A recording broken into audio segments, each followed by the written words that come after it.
云卫，你到底知不知错？长陵，你可起来！你这孩子还护着他做甚？长陵，这名字怎么这么耳熟啊？岳父大人息怒，郡主年幼，许是一时冲动，并非是故意的。您再给他一次改过自新的机会吧。哼，年幼，他今年都17岁了。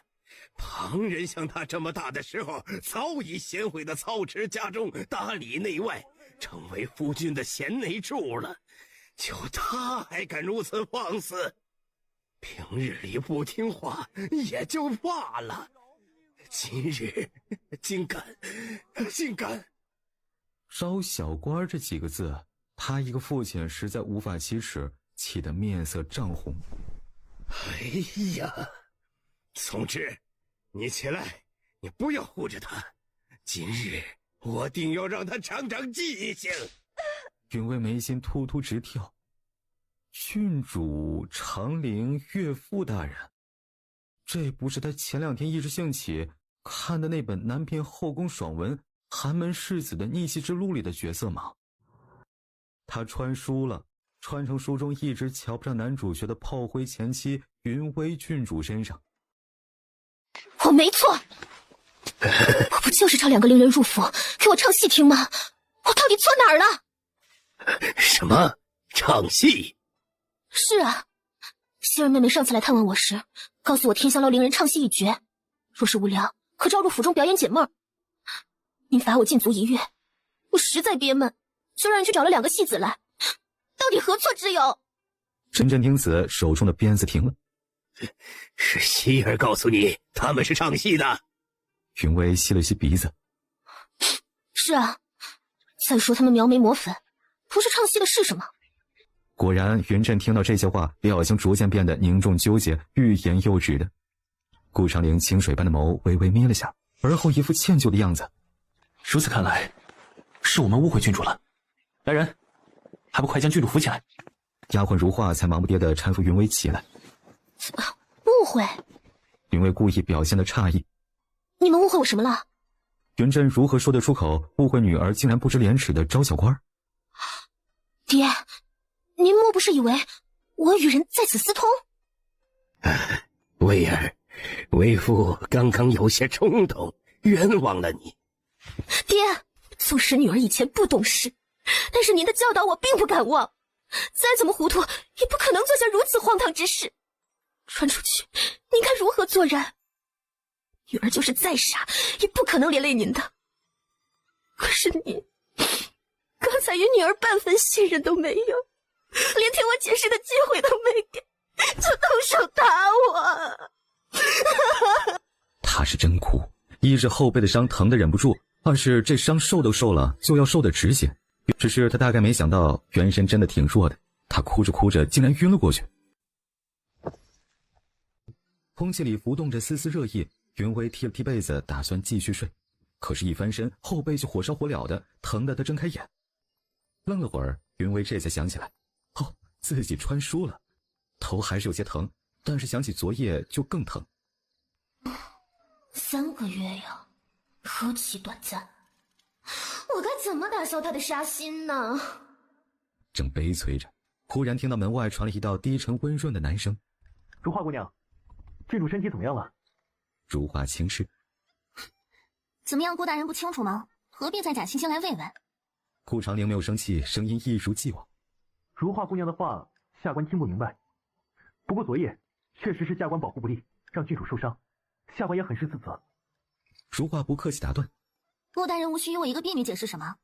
再说到底是不是保护不力，我们郡主醒来后自有判断。今日还请大人回吧，莫要扰了我们郡主休息。如画，让他进来吧。”如画这才不情不愿地打开了门，然后直奔他身边：“郡主啊，您终于醒了，可还有哪里不舒服啊？”云薇摇头。顾长陵随后进来，一袭官服，挺拔如松。郡主今之玉液，不能有所闪失。太医院的王太医今日不当值，下官这就去将人请来。不用了，一点小伤，不用惊动王太医。这还小伤呢，您都晕过去了，都怪他。您不知道这次都是如画啊。云薇打断了他，声音轻轻的，却带着不容置喙。给顾大人沏杯茶去吧。如画咬唇，知道郡主是支走他，不情不愿的退了下去。大人，坐吧。顾长陵立在珠帘之后。下官不敢坐，昨夜是下官没有保护好郡主，今日特来请罪。昨夜你奋不顾身替本郡主挨了一鞭，该是本郡主谢谢大人才是。大人何罪之有？保护郡主是下官的本分，不敢言谢。但是昨夜下官保护不力，害郡主受伤，自责不已，所以特送来好友调制的舒痕膏。此药不敢说名贵，但是对疤痕效果愈合极好，望郡主不要嫌弃。大人一番美意，本郡主怎么会嫌弃？说起来，昨夜大人也受了伤，不知是否要紧？下官皮糙肉厚，不过一道鞭子，算不得什么。倒是郡主，暂时须得仔细将养着，有什么需要，尽管跟下官开口。郡主可知，您昨夜到底召的是何人？不就是两个戏子吗？顾长陵直接挑明，不是戏子，那二人是天香楼的头牌小官。什么？云微故作诧异。难怪昨夜父亲如此震怒。顾大人，本郡主平日里行事作风虽不拘小节，但是该做什么，不该做什么，我还是有分寸的。昨日确实是被家妹陷害，误以为天香楼是个戏班子，才闹出这种荒唐事儿。下官明白，郡主虽然贪玩了些，但本性单纯，看得出您昨夜是被人蒙蔽了，不知内情。下官相信你，说来这都是下官的疏忽。郡主年幼，被人误导，可院里的下人请人的时候，应有所察觉，竟也没有一个向您禀报真实情况，导致郡主被蒙蔽，受了岳父大人的责罚。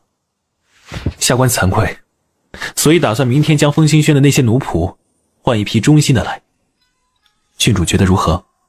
明白了，原来是想借机换我的人。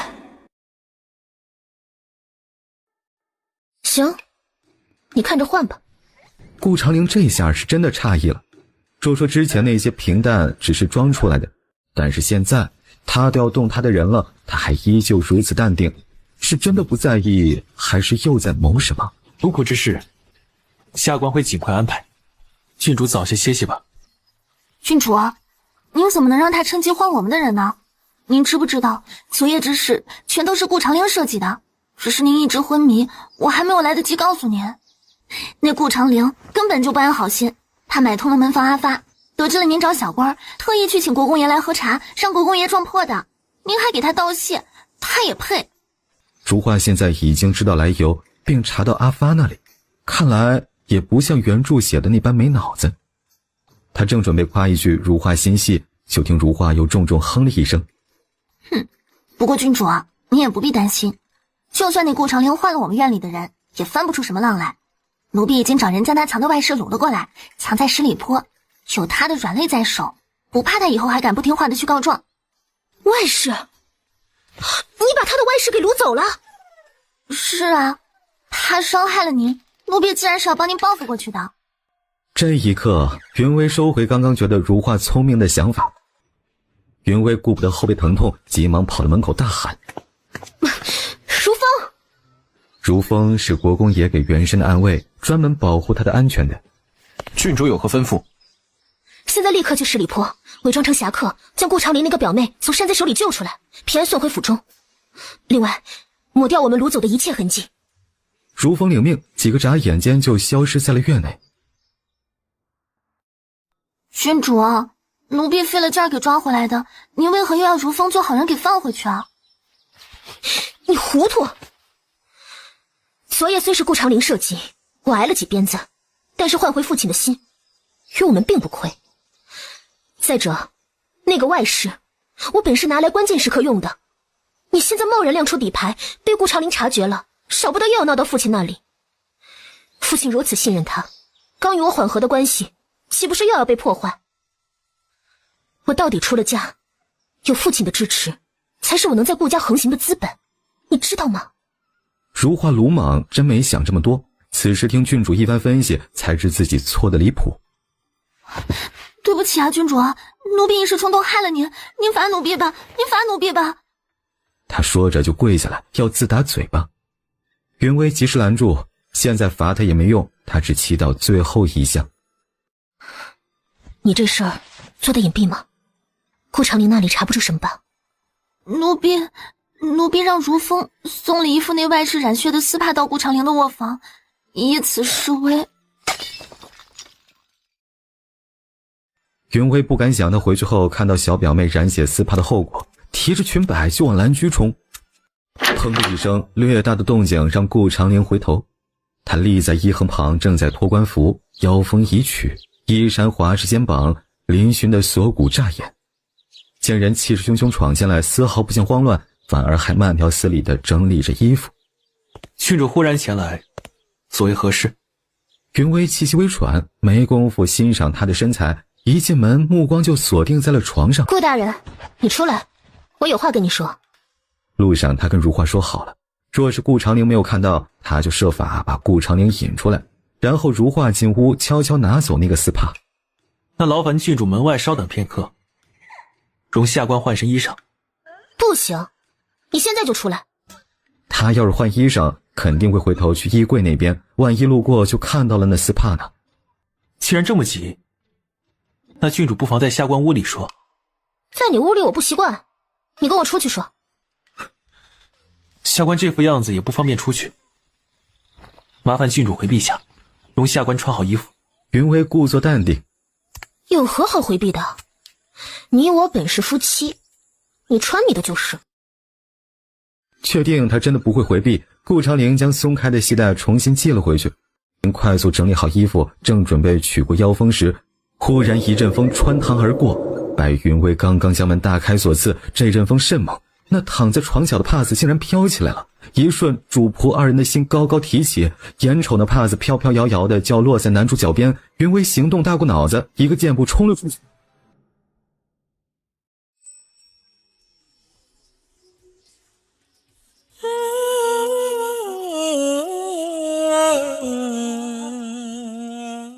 郡主这时，云薇的心砰砰直跳。我妖兽啊，刚刚那情况，他根本不可能在顾长林眼皮子底下弯腰捡，又怕丝帕再被风吹走，只能下意识伸脚踩住了。我方才看到顾大人后背的中衣染血，怕是更衣动作牵动了伤口。想起大人这伤啊，是为本郡主所受，心有愧疚，所以啊，这最后一步腰封，我帮你吧。气势汹汹地冲来，要为他扣腰封。他不信，但是也没拒绝。那劳烦郡主了。云薇挤出一个笑，拿着腰封认命地帮他扣。他站在对面不能动，只能双手环过去，从正面看像极了一个拥抱。顾长林明显身体一僵，眸中嫌弃分毫毕现，但是却没后退，仿佛要看看他到底要唱哪出。云薇一个现代人哪里知道这腰封怎么缠的，像样的缠了一下，然后一个不小心抱歉，没拿稳。如画立马走来，弯腰去捡。郡主，你哪里会做这个呀？还是奴婢伺候顾大人吧。抱歉，我第一次弄，没经验。这次就如画帮你吧，我下次学学。顾长林也忍耐到了极限，一把从如画手里抽回腰封。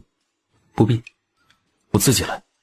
他3两下就束好了腰封，做了个请的姿势，一路走到凉亭才停下。顾长林似乎也忍不住了，率先开口：郡主匆匆前来，到底所为何事？方才大人来探望时，本郡主忽然想到一个问题。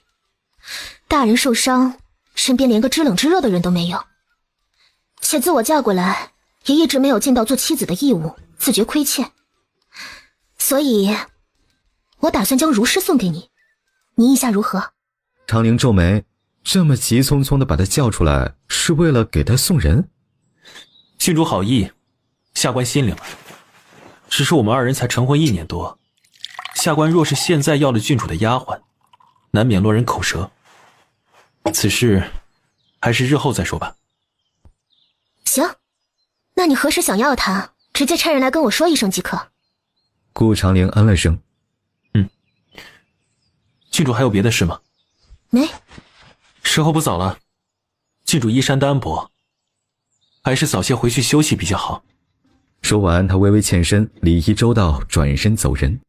风清轩内，云薇从如画手里接过那方绣着君子兰的染血丝帕，他将那方丝帕放在香炉里燃了起来，才惊觉后背一阵疼痛。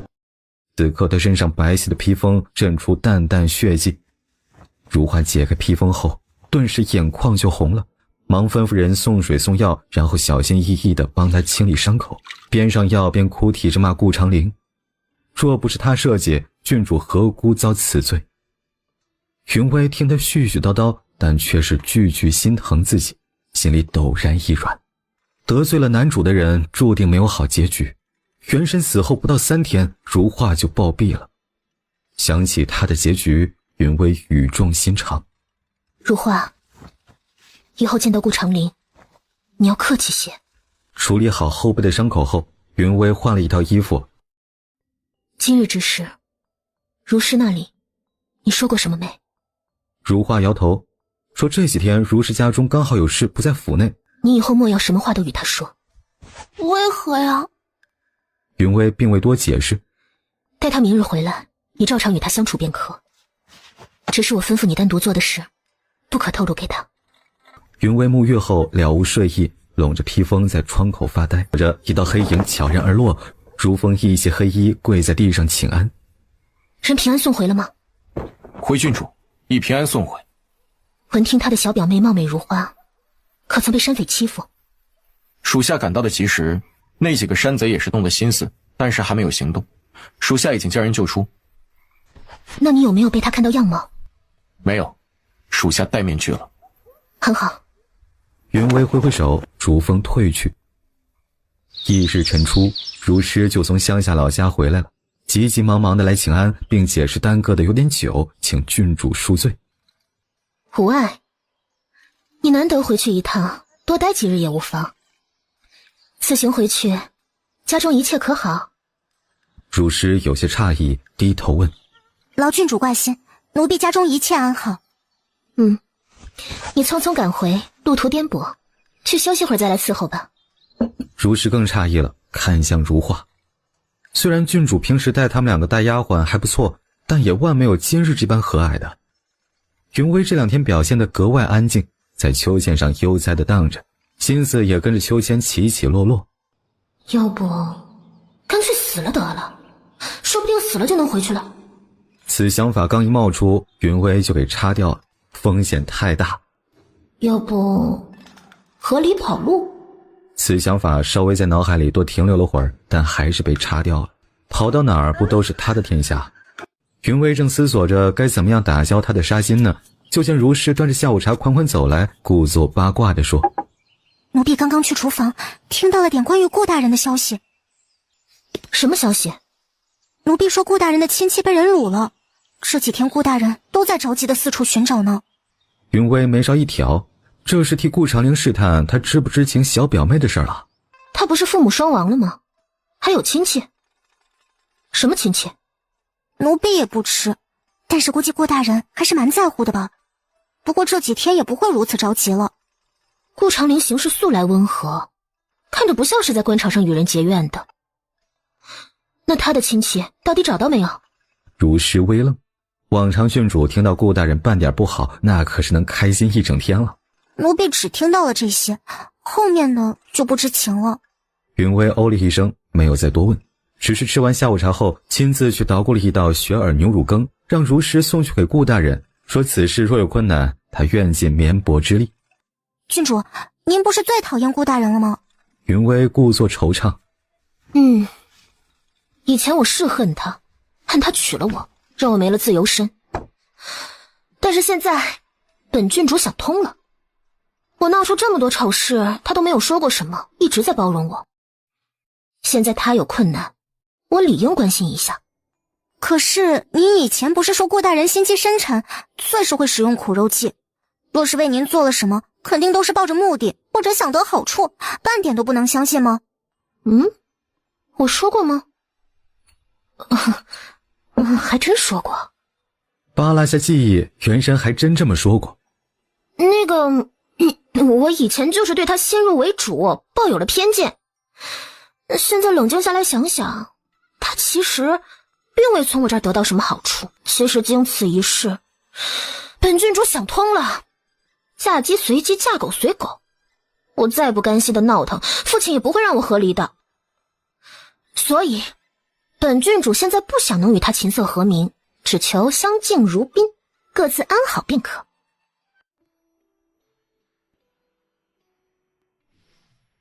他真是这么说的。郡主这2天确实安静了不少，听到大人亲戚被掳，也没有幸灾乐祸或者咒骂大人。奴婢觉得郡主这次好像真的是因为国公爷的一顿家法悔改了。你近来行事注意些。上次他说要将你送与我，许是已经发现了端倪，反向利用你，从我这儿听取些什么。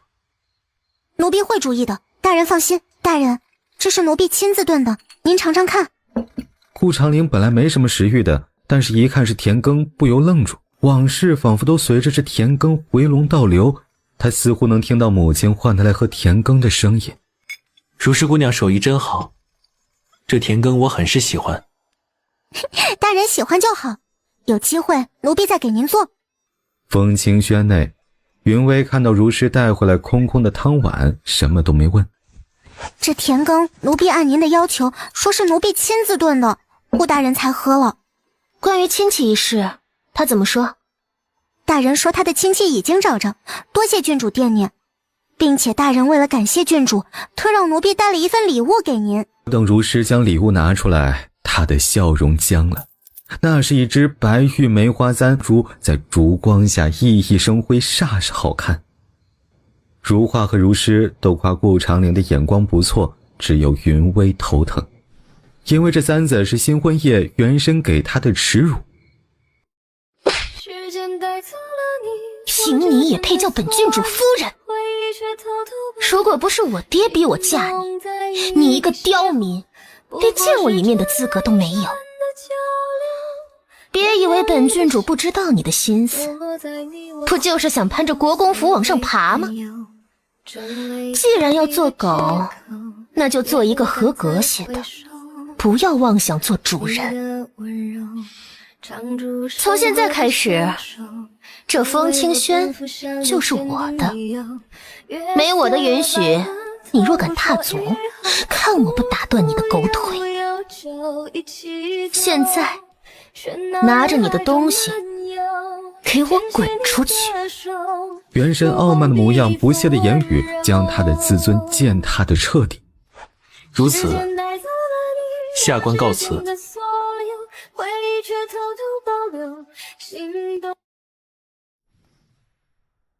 他再送这一样的过来，怎么可能是谢礼？只会是提醒。如此，本小姐不介意帮下姐姐，好好教教你如何行礼。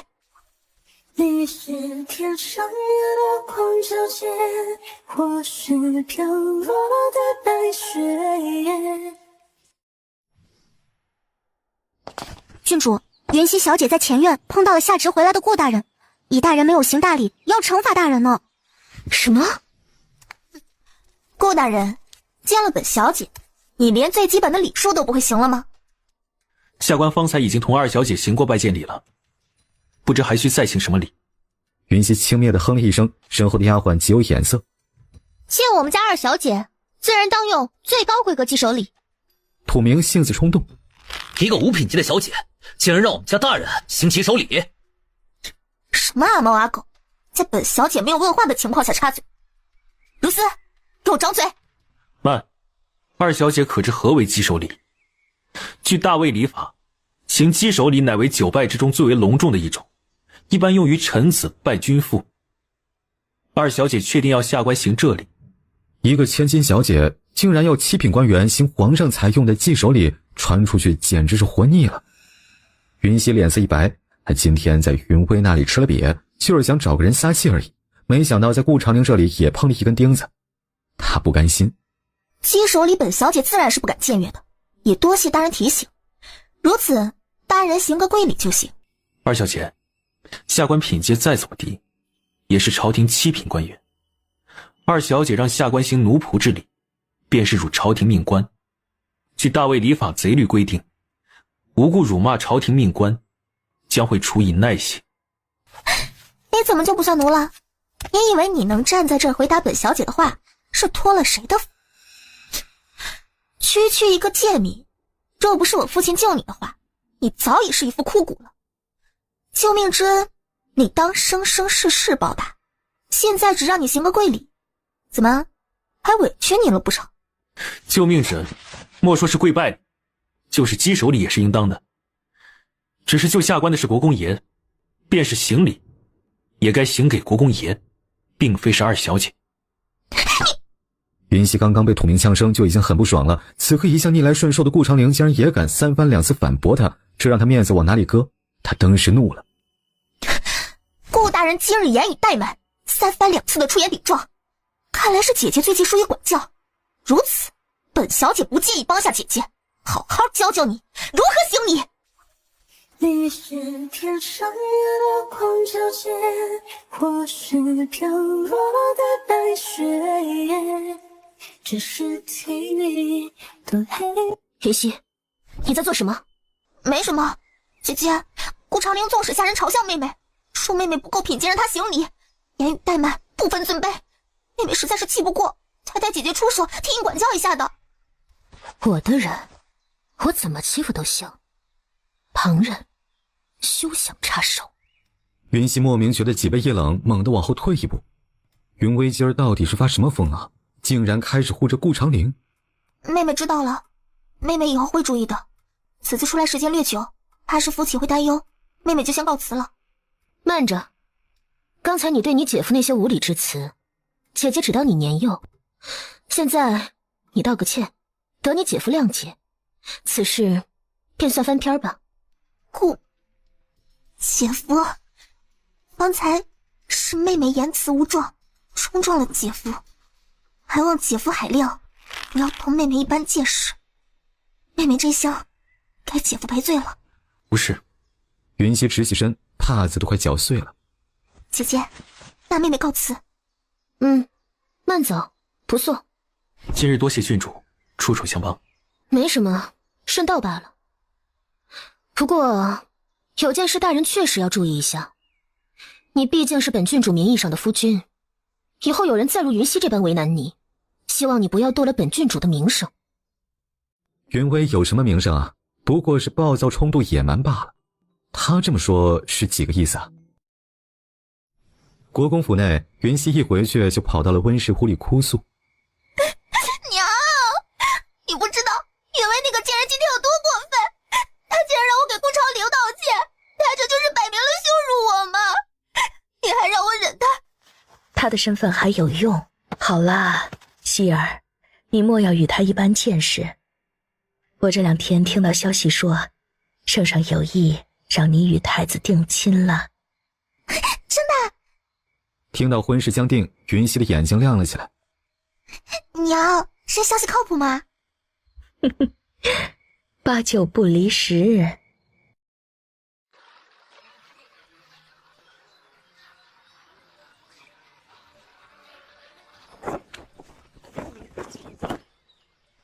殿下好雅兴。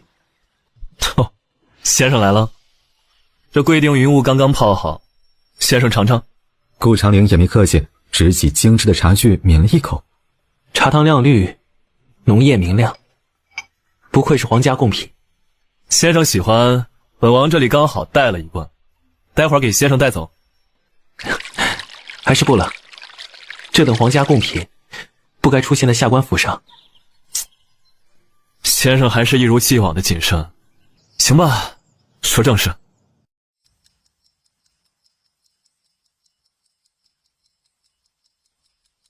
先生好计谋。有了顾长陵的分析，陆行川心里忧虑减半，但还有一桩事让他梗着。先生可知道魏国公府将要和太子联姻了？能猜到些。陆行川叹气。云镇算是开国功臣，至今还掌管临安总督一职，手中握有10万军兵。若是他与太子联姻，不管改道为桑这事能成与否，无疑都会是太子很大的后盾。顾长陵听他语气里的惋惜，殿下是想拉拢国公爷？是的。其实我早年与国公爷也有些情分，若是能设计他的嫡女失身于我，估计云正也是愿意与我结亲的。顾长陵想起云溪今日那德行，衡量再三。云溪配不上殿下。还有，下官也曾试探过国公爷的口风，国公爷似乎一门心思支持太子，具体原因下官暂时还未查出，所以争取嫡女一事意义不大，不如顺势让太子和魏国公连在一起，这样到时候若是倒，就会一起倒。听先生这番话，莫不是有了对策？没，只是觉得国公爷拉拢不过来，不如放弃。云威第一时间以为是刺客，不想死就给我闭嘴。顾长陵学过变声，刻意切换了声线，后背抵着男人的胸膛，一股悠悠的墨香袭来。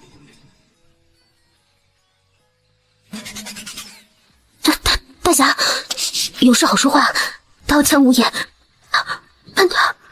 我不是大侠，是刺客，来刺杀元威郡主的。他住哪儿？为什么要刺杀元威郡主？他就算是名声坏了点儿，但是也没做什么丧尽天良的事情吧？哼，还知道自己名声坏。顾长陵噙着恶劣的笑意，怎么没做丧尽天良的事？他强迫了我的兄弟，不守妇道，荡尽于弦，撸柳墙花，不知羞耻。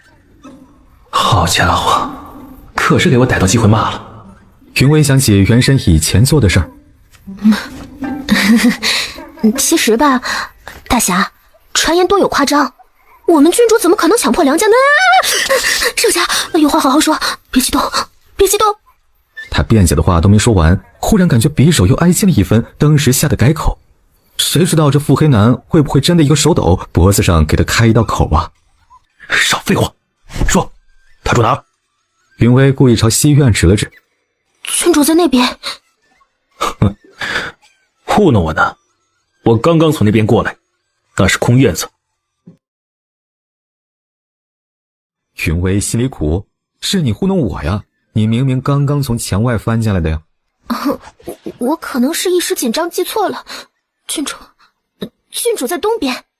别说花样，不然我不介意在你这干净的脸上添上一笔。真在那边，那边是风清轩。不过我观大侠也是正义人士，好心提醒一句，郡主那边防备甚严，你一个人还是不要贸然闯进去了。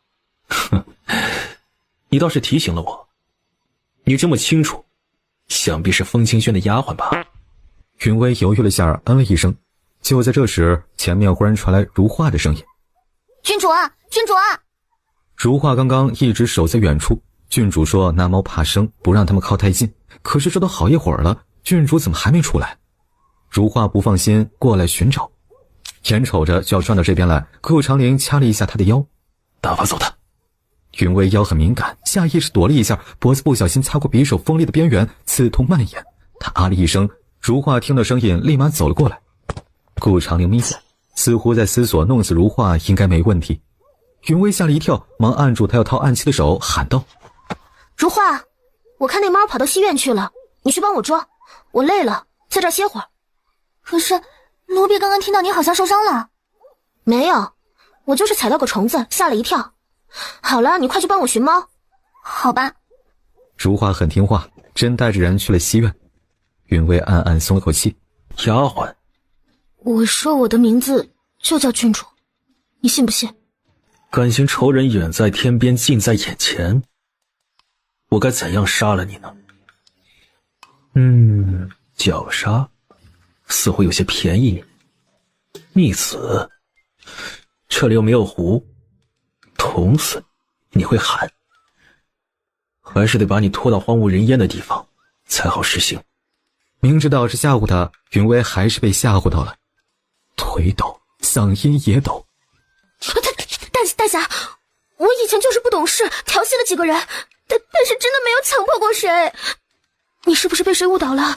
或者这中间有误会啊？我想到如何让你死，又可以不用牵扯到我了。什么？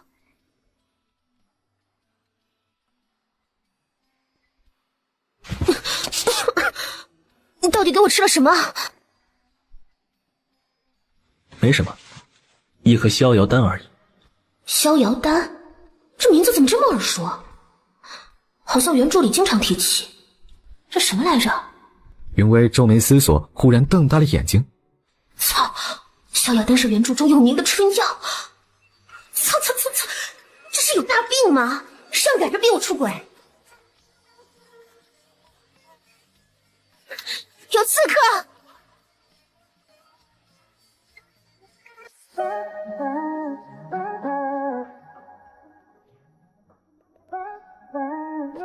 如是，再去打些井水来。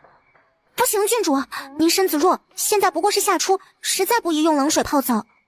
郡主，您这到底是哪里不舒服啊？就让奴婢去给您请个大夫来看看好不好？不用。原神幼年跟着二叔住过一段时日，略通医理。他自己把过脉，这药极烈，不好压制。而且这药原著也写过，非合欢不可解。他忍无可忍，忽然从浴桶里站了起来。如是，伺候我更衣。本郡主要去蓝居。蓝居，风清轩那边有动静没？土明已经知道那刺客就是主子，也知道云薇郡主被主子下了毒。郡主回房之后要了冷水沐浴，除此之外没有任何动静。没有叫人吗？不应该去喊他的小官姘头，今夜来一场盛宴。没有。顾长陵皱眉，正疑惑着，忽然听到一阵急促的脚步声传来，紧接着砰的一声，云薇直接推门进了。他衣服穿得齐整，发丝都挽过，似乎没有被药影响到的样子。郡主深夜前来，所为何？愿为你放下万千的荣华，和你携手走天涯。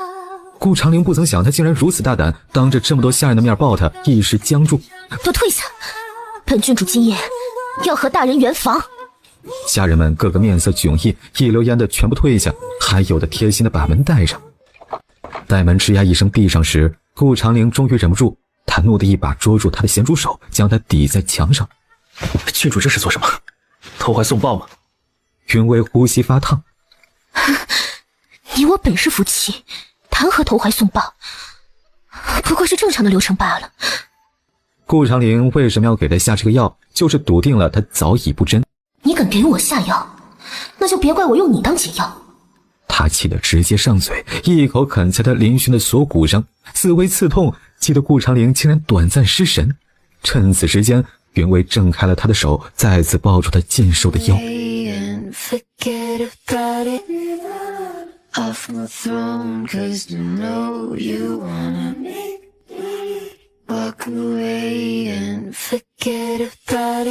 真实情况却是云薇衣襟散乱，被顾长陵按在床上动弹不得。他没想到这女人竟然如此大胆，真的敢对他，气急，声音愈发低沉。郡主莫不是忘了自己新婚夜说过的话？下官可不敢忘。怎么，现在郡主竟然愿意主动亲近我这个贱民了？云薇知道他是在激自己。那是以前，此一时彼一时。现在本郡主觉得顾大人宅心仁厚，儒雅端方，不失为良配。或许我该听父亲的建议，好好与你过日子。事情发生了，一句好好过就能抹灭他之前受的屈辱了。顾长陵猛地退后一步，嫌弃地松开他。即便是好好过，也该有个过程吧。郡主今夜倒是新奇，下官没有准备，怕是陪不了郡主。他打定主意不会帮他，也不对，倒是可以帮他找几个年轻力壮的人。正打算推门出去，忽然听得他嘤咛一声：“顾长陵，我中药了，不是故意来羞辱你，我只是没有办法。”哦，郡主中药了？怎么中的？今夜来的那个该死的刺客给我下的。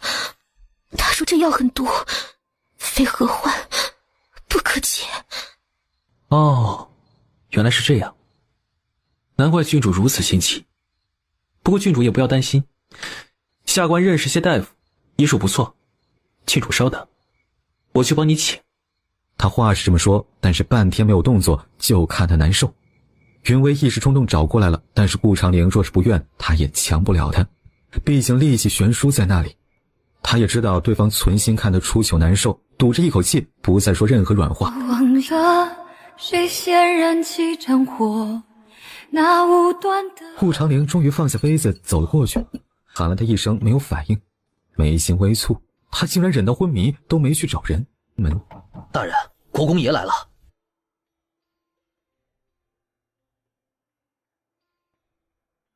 让国公爷在外稍等片刻，我待会儿就过去。另外，赶紧派人去请徐老。土明应了是。解药性寒，若是没有内力之人服用，一时半会儿起不了效果。顾长陵闭目，屏心静气，将内力缓缓输送。顾长陵因为幼时的一些原因，体寒，掌心温度总是微凉的，所以他没注意。当他掌心附上不过片刻，云薇就缓缓睁开了眼睛。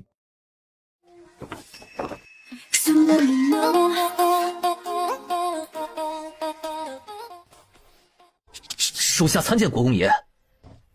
薇儿，薇儿，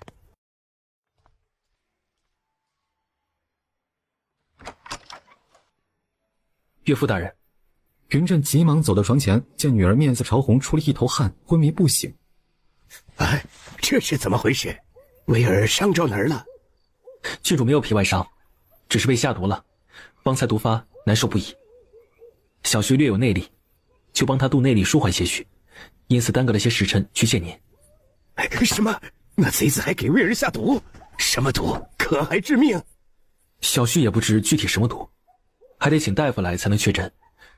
小婿已经差人去请大夫了，估计马上就来。云震怎能宽心？提着顾长陵将刺客的事前前后后问个仔细。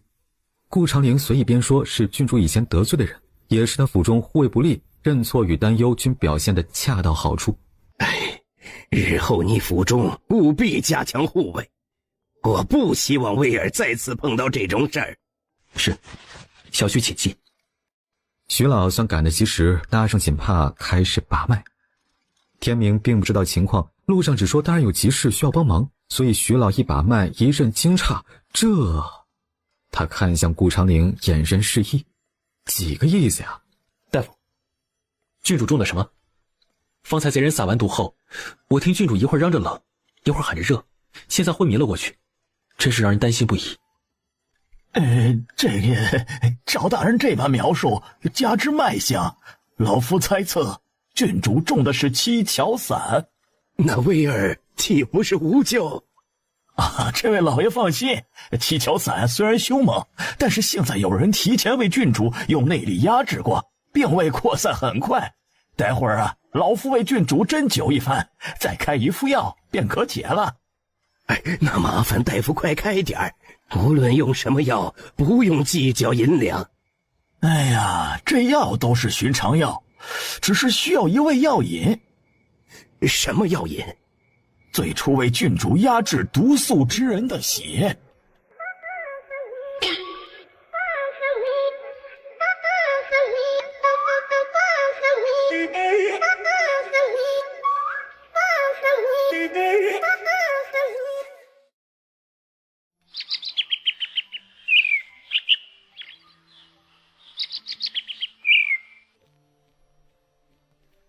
如诗，如画，郡主，你醒了，你终于醒了。你知不知道，你都昏迷1天1夜了。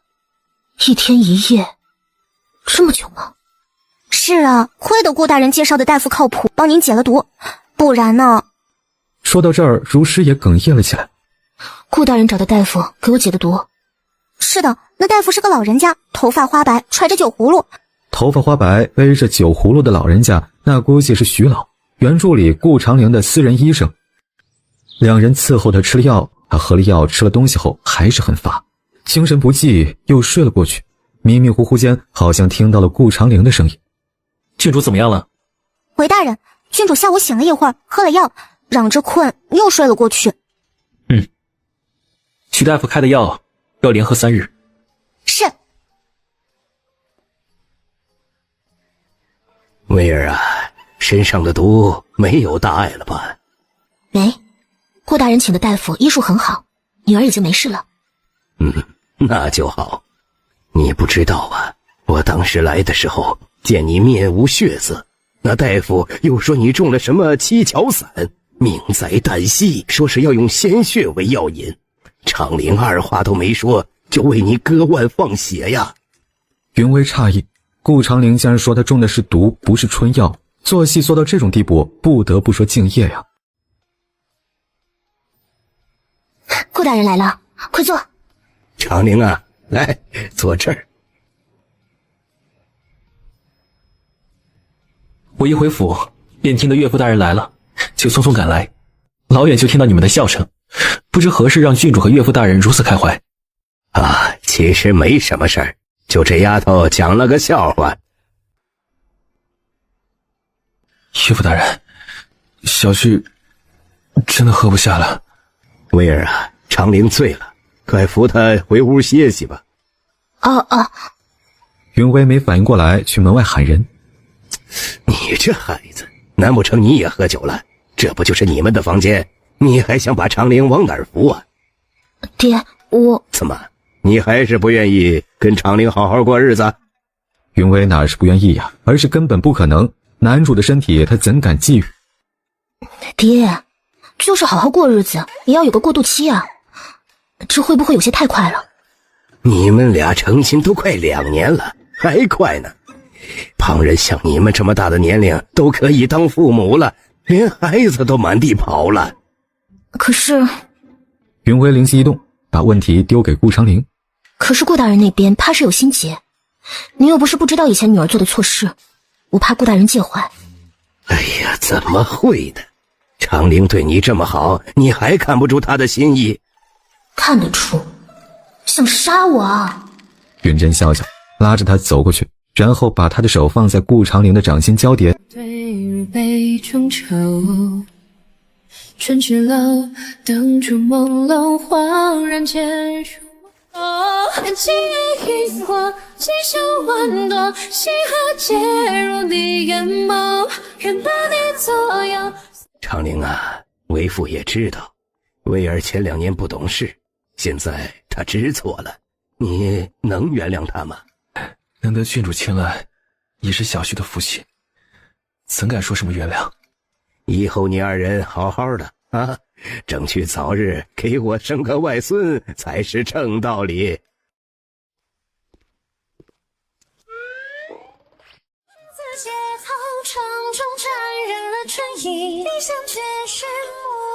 云震一脸慈父笑，然后立马吩咐人去把顾长陵的东西搬过来。顾长陵的东西也不多，就是一些官服和几件常穿的衣裳。这边收拾好，那边国公爷还不满意，将房间里小气的暖榻和衣柜里备用的被子统统撤走，最后再来了一句：今儿个为父有些醉了，便歇在客房那边，你们2人也早早休息吧。啊！屋内静的呼吸声可闻，云微翻了个身背对他，心里实则砰砰跳。与一个表面温柔内心恨他的人同床共枕，反正不会是什么好感受。紧张着紧张着，他竟然还紧张睡着了。顾长陵也闭上了眼睛，但罗帐中全是女子身上的香气，不熏得睡不着。睡不着就容易胡思乱想，蓦地想起他中药的那一晚，也是那一晚他才知道，原来无关乎情与爱，即便是厌恶肌肤之侵蚀，也会不受控制。他嗤笑，笑自己。他可以与他虚以委蛇，也可以忍他张狂，但碰他是万不可能的。父亲呢？国公府来信，岳父大人说是有急事，已经走了。急事儿？怕是温氏倒腾出来的急事儿吧？云微不在意，也坐下来喝粥。顾长陵用完早餐起身告辞，云微慢悠悠的又喝了半碗。如诗如画，咱们今儿出府去转转。如风驾车，后带他们来一座偏僻的农家小院。郡主啊，我们这是来干嘛？拜访一下刺绣大师。什么样的大师住在这么破落的院子呀？小院前守了几个侍卫，见云微来了，纷纷行礼。云微摆手示意不必，然后让如画如诗在门口候着，自己挎着绣篮推门进去。是你，朱小姐，好久不见。不知云为郡主抓我来此，到底想做什么？虽然是帮景阳姑娘，我知道你瞧见了云溪的事，正在被他追杀。你说什么？我听不懂。2个月前，孙大学士的寿宴上，他的嫡子孙淼死于马上风，因家人觉得死因不光彩，所以对外宣称病逝。但是本郡主知道，孙淼是被云溪陷害的。我也知道，你当日目睹了全程。孙大学士的寿宴邀请了许多京城权贵，云溪与孙大学士的嫡女孙露交好，自然也去了。宴席上，云溪饮多了酒，孙露让他去厢房歇息片刻，下午再走。可是云溪不知怎的糊里糊涂走错了房，又因孙淼那天恰巧穿的墨蓝色和太子殿下衣服颜色相近，导致他将孙淼错认成太子，投怀送抱了。郡主，不下去上炷香吗？不急，歇会儿再去。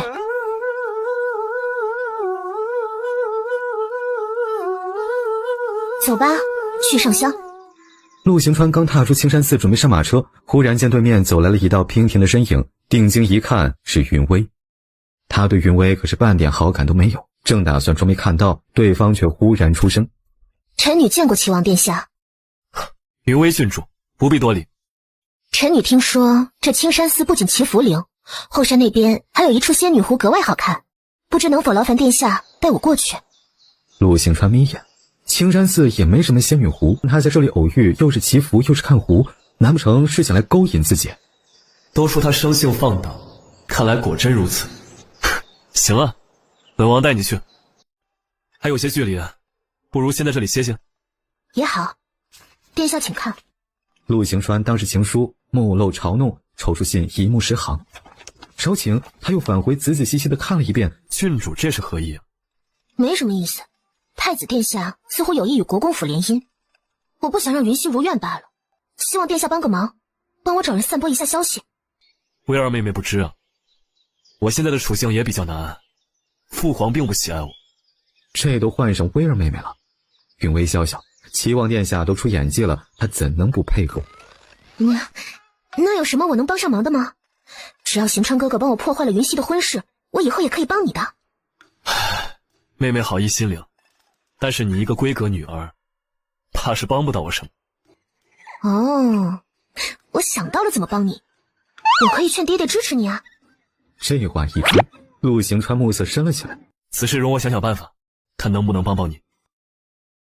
二人谈妥出来后，如诗如画还有齐王的随从都没了，谁能告诉他们刚刚那一会儿的功夫发生了什么？关系怎么就飞跃成这样了？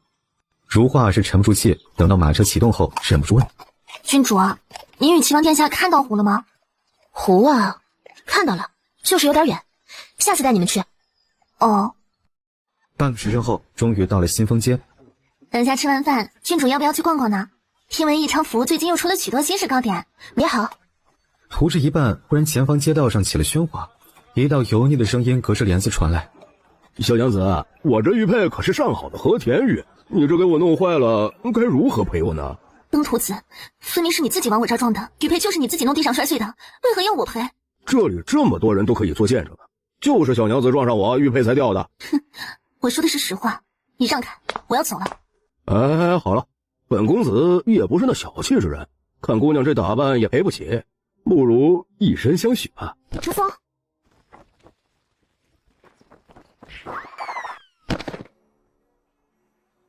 姑娘，没事了。你是哪家的贱奴？报上名来。我家的。不要多管闲事，你知不知道小爷是谁？啊，是谁啊？我是。油腻男正欲自报家门，忽见马车眼角垂下的匾牌写着云夫人姓云，猛然间油腻男想起一个人，赶忙陪笑：误会，都是误会，我与那姑娘闹着玩呢。说着，他捂着壮硕的胸口，带着一群人一溜烟地消失在人群里。刚才多谢夫人帮助，小女子实在是感激不尽。姑娘客气。那个姓屈的平日里在街上横行霸道，我早就看不惯了。小娘子诧异，没想到这位夫人看着清清冷冷的，竟然这么随和，不由多攀谈了几句。云薇3-2句话就套出了对方的名字和年龄：若雨，15岁。本著中顾长陵的第一个女人，在他心里有着独一份的存在。若雨真是个好名字，灿若繁星，心怀若谷。哪有，就是我娘随便取的。那夫人怎么称呼啊？我啊，我姓云，虚长你2岁。若雨姑娘不介意的话，可以喊我云姐。进。大人，这是郡主今日在叶昌府买了枇杷膏，特让奴婢给您送来一份尝尝。坐会儿吧，你随着他跑了1天了，估计也累了。今天一路都是随郡主坐的马车，奴婢不累。当时去了哪儿啊？竟然还要坐1天的马车。如是知道大人要听小姐的行踪。上午郡主买了刺绣用的东西，去马陵山一个偏僻的村子拜访了一位刺绣大师。那下午呢？说起下午，如是有些含糊。下午郡主说要去青山寺上香，但是到了青山寺，郡主又没下去，直到齐王出来，他才下车，是吧？今天是15，殿下固定为母上香的日子，这行踪并不难打听。他特意等在那里，与齐王说了什么？郡主说青山寺的仙女湖好看，让齐王殿下带着她去看湖，并令我们在原地等待。所以奴婢并不知道他们说什么了。不过他们离开不久，约莫1盏茶的功夫就回来了。回来时，郡主和齐王似乎关系大好，齐王甚至还问要不要送郡主回去呢。青山寺哪有什么仙女湖？怕是这女人故意用这借口接近殿下去了吧？顾长宁皱眉，本以为他最近这么安分，多少真的改了点，没想到本性难移，这么快就按捺不住勾引人去了。大人，其实郡主辛苦你了。前些天你哥哥又来了府上，他将信封递过去。这是你哥哥最近的借据，我已经帮他清还。不过他现在赌的倒是越来越大了，你得空最好还是劝劝他。奴婢知道了，多谢大人相助。谢什么？你帮了我许久，该是我谢谢你。顾长宁音色很温和，但是如诗却如坠冰窖。是啊，都帮了这么久，如何回头？怎么回头？大人，有您的谢。先生今夜倒是来得快。殿下心中急催，下官不敢怠慢。我这不是怕先生误伤队友，才急匆匆找你。队友？是啊，本王今天意外获得一个队友。陆行川将云威下午与他说的事儿娓娓道来，并将云威给的信推过去。我已经让人查了，情况属实，并且证人云威也已经交给了我。顾长陵诧异，原来下午他不是去勾搭齐王。殿下不好奇他一个后宅女人如何查得到这些吗？好奇过。所以走时他状似无意问了一句。云威当时故作神秘地说：殿下不知，父亲疼我，在我成亲后可给了我一支训练有素的暗卫队保护我呢。不过我只能让他们查查消息，不敢真的去散布消息。陆行川感慨，云震还真疼这闺女啊，竟然给了一队。只是一队暗卫就能帮他探查到这种消息，可见暗卫能力不俗。既然现在机会都送到眼前了，那不如就顺水推舟，先破了这一层。此事敲定后，陆行川又想起一件事。关于云威，本王有个想法。拉拢他，先生以为如何？不如何，殿下自己定夺即可。陆行川哎了一声，保持微笑。这个还是得需要征得先生同意的，毕竟云威名义上是你夫人，本王要想拉拢她，势必会走得近些。先生倒是吃醋怎么办？殿下想多了。翌日一大早，云威吃了早膳就直奔锦荣花鸟市场。老板，你这就不地道了，店里明明就有，偏偏告诉我没有，是什么意思？哎呦，小姐误会，这鹦鹉啊，小店也就这一只，早被户部尚书家的隋公子定下了。隋林生定的？隋林生可是原著中白月光柳芳如的骨灰级舔狗啊，一般他定的，估计是抢不走了。云威放弃，转至其他花鸟市场看，可是逛了一上午，竟然再没有看到一只葵花凤头鹦鹉。犹豫一番，他又折返回来。老板，打个商量，这鹦鹉我给你翻倍的价格，你把它卖给我行不？哎，这小姐，这真的不行啊！哎，规矩是死的，人是活的嘛。你回头找个借口说这鸟没养回来，把钱退给隋林生不就行了吗？哎，不行，谁不知道那位公子是京城的小霸王？这万一被发现了，小店可开罪不起呀。如画看小姐如此低声下气，这老板还不识抬举，登时心疼。尚书府你开罪不起，那国公府你就能开罪了。你知不知道我们家小姐是谁？是谁啊？我倒要看看，谁敢抢小爷的鹦鹉？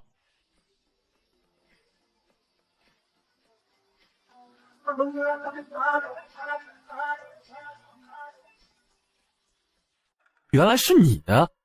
这只鸟儿我的，郡主要喜欢，麻烦去别家看看。随公子，我本也不欲夺人所爱，实在是这鸟家中有位老人很是喜欢，不知能否让给我？不行，现在这葵花凤头鹦鹉可不好找，郡主还是莫要夺人所爱为好。随公子这礼盒是送给柳小姐的吧？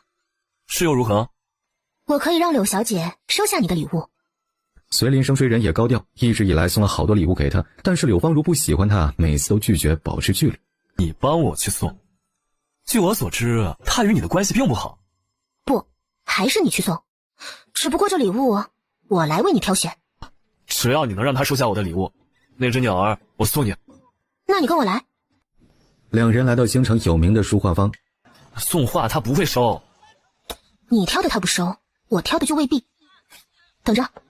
他进去左看右看，又让老板抱了许多书来，最后在一摞堪称处理书籍里面挑了一本《魏公书法下卷攻守战句》。顾长陵送白月光的东西那么多，他就用一本书应该不会影响他把妹的吧？喏，送这个，我保证他会收。书籍泛黄发旧，送人实在不雅观。随林生皱眉，云微白他一眼。你觉得枯燥，人家可未必。好啦，你什么都不要帮，就这么直接送过去就行。都快中午了，云微赶时间。鸟儿我就先带走了。不行，万一他没收呢？他刚刚去了杨家马场，你跟我一起去。他要是收了，我当面就把这鸟儿给你，如何？杨家马场？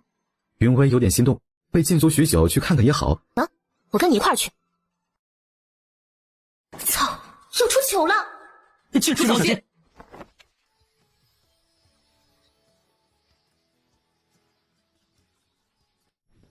马场里可以公然押注的，此时那里已经挤满了小姐们。林小姐押100两给齐公子，云溪小姐押注10两给顾长陵、顾公子。读这一声喊得格外响亮，甚至还点出了姓名，声音都传到了那边后场区的男人们那儿，当时引起了一阵哄笑。这骏马爷似乎不被看好呢。不过你一个文状元，不擅长是正常的。待会儿只要能不叫下马，就已经很不错了。云微郡主押5000两给顾长陵。5000两，当时人群就沸腾了。没想到郡主与骏马爷如此恩爱，真令我等大开眼界呀！顾长陵微微皱眉，看向押注处，正巧云微走了过来。下官见过郡主。不是说陪14殿下来的，怎么小姐参赛了？14殿下被太傅接走了，下官本来也打算一起回去的，但是齐公子说比赛人多才热闹，便拉着下官凑个数。什么人多热闹？就想拉个垫底的呗。云微也不戳破。是哪个齐公子？刑部侍郎齐大人的公子齐宇。齐宇立马站出来。齐宇见过郡主。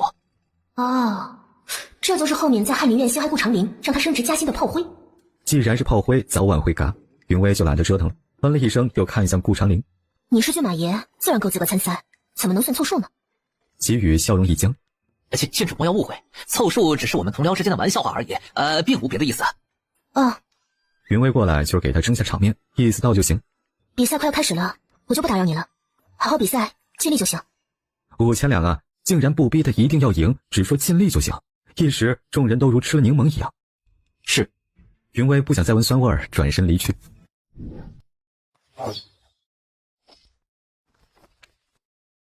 操！又出糗了！郡主小心！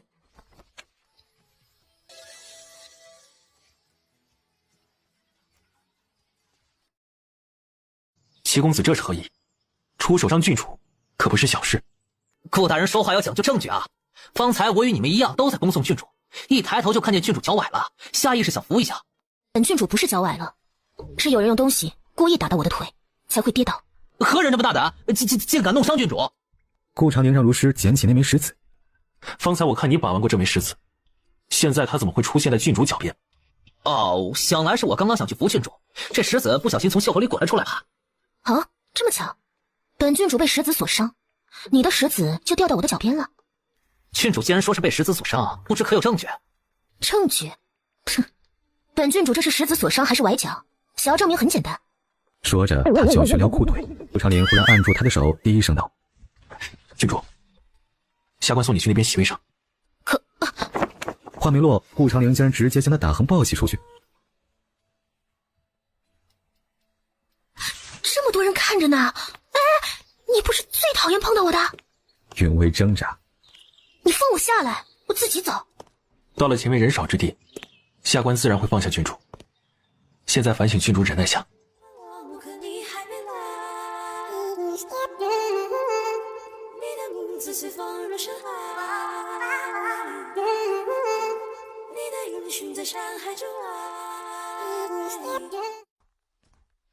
刚刚我能证明那个祁宇就是暗中使坏的人，你怎么不让我说？怎么证明？我撩起什么？我只是一时没想那么多。怎么忘了这是古代，女子在男人面前露个脚都是为不雅的。当时那么多男子啊，难怪祁宇能有恃无恐，也难怪顾长陵要阻止的。郡主私下如何，不必与下官解释。只是在大庭广众之下，郡主还代表了国公府的脸面，谨慎些为好。哦，知道了。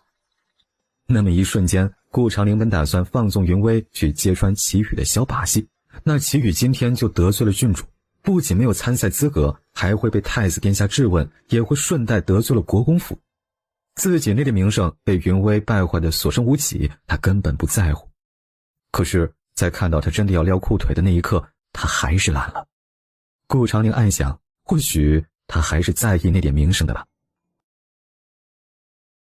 顾长陵不知是不是也忘了，直接将他抱到了观众席后面，从他身上下来，还了一阵，脚步那股子麻劲儿也去了不少，勉强能自己走着去观众席。郡主受伤了？没，就是不小心被人暗算了，一会儿就好。倒是柳小姐，方才我还以为你走了。今天有女子友谊赛马，我方才只是去换了骑马装了。女子友谊赛马？是啊，此事由你妹妹操办的，半个月前就已经发了请柬了。你没有收到请柬吗？没。那你今天不是来参加骑马赛的？今天我就是找隋林生有事儿，请他跟着你来马场，才一起跟过来的。难怪今日太子和云溪都过来了，他还以为赛马是突然兴起弄的呢，原来早就安排好了。那今日来了，刚好可以参加。云微笑笑，不再提这个话题。不介意我坐你旁边吧？郡主请坐。姐姐，方才我听说你押注给姐夫5000两。有问题吗？姐姐莫要为逞一时之气冲动行事，这5000两可不是儿戏的，万一你拿不出来，还要父亲帮补。妹妹恳请姐姐多体谅一下父亲，将赌注给撤回来吧。妹妹这身衣服是天水璧的料子，100两1米，白玉玛瑙鎏金耳坠，金蕾丝嵌宝石蝶恋花簪，还有脖子上那块和氏碧玉佛坠链。你方才也说父亲都这么不容易了，你却穿得如此奢华。大卫一向提倡节俭，妹妹这样大肆打扮，怕是也会给父亲惹来误会。还请妹妹以后多为家人着想着想，体贴一下父亲。云微原话奉还，云溪竟然哑口无言。他今日为了见太子殿下刻意打扮的，并且选的低调贵重的首饰，没想到却被云微都认了出来。云微不打算多说，他不再理会云溪，目光淡淡的望着马场。云溪带着小跟班走，走的时候暗暗剜了云微一眼。云微刚好看到，直接挑眉回应。正在这时，一声锣响吸引了众人的视线。只见所有人都已经骑着自己选的马儿就位，结似连旗，威风凛凛。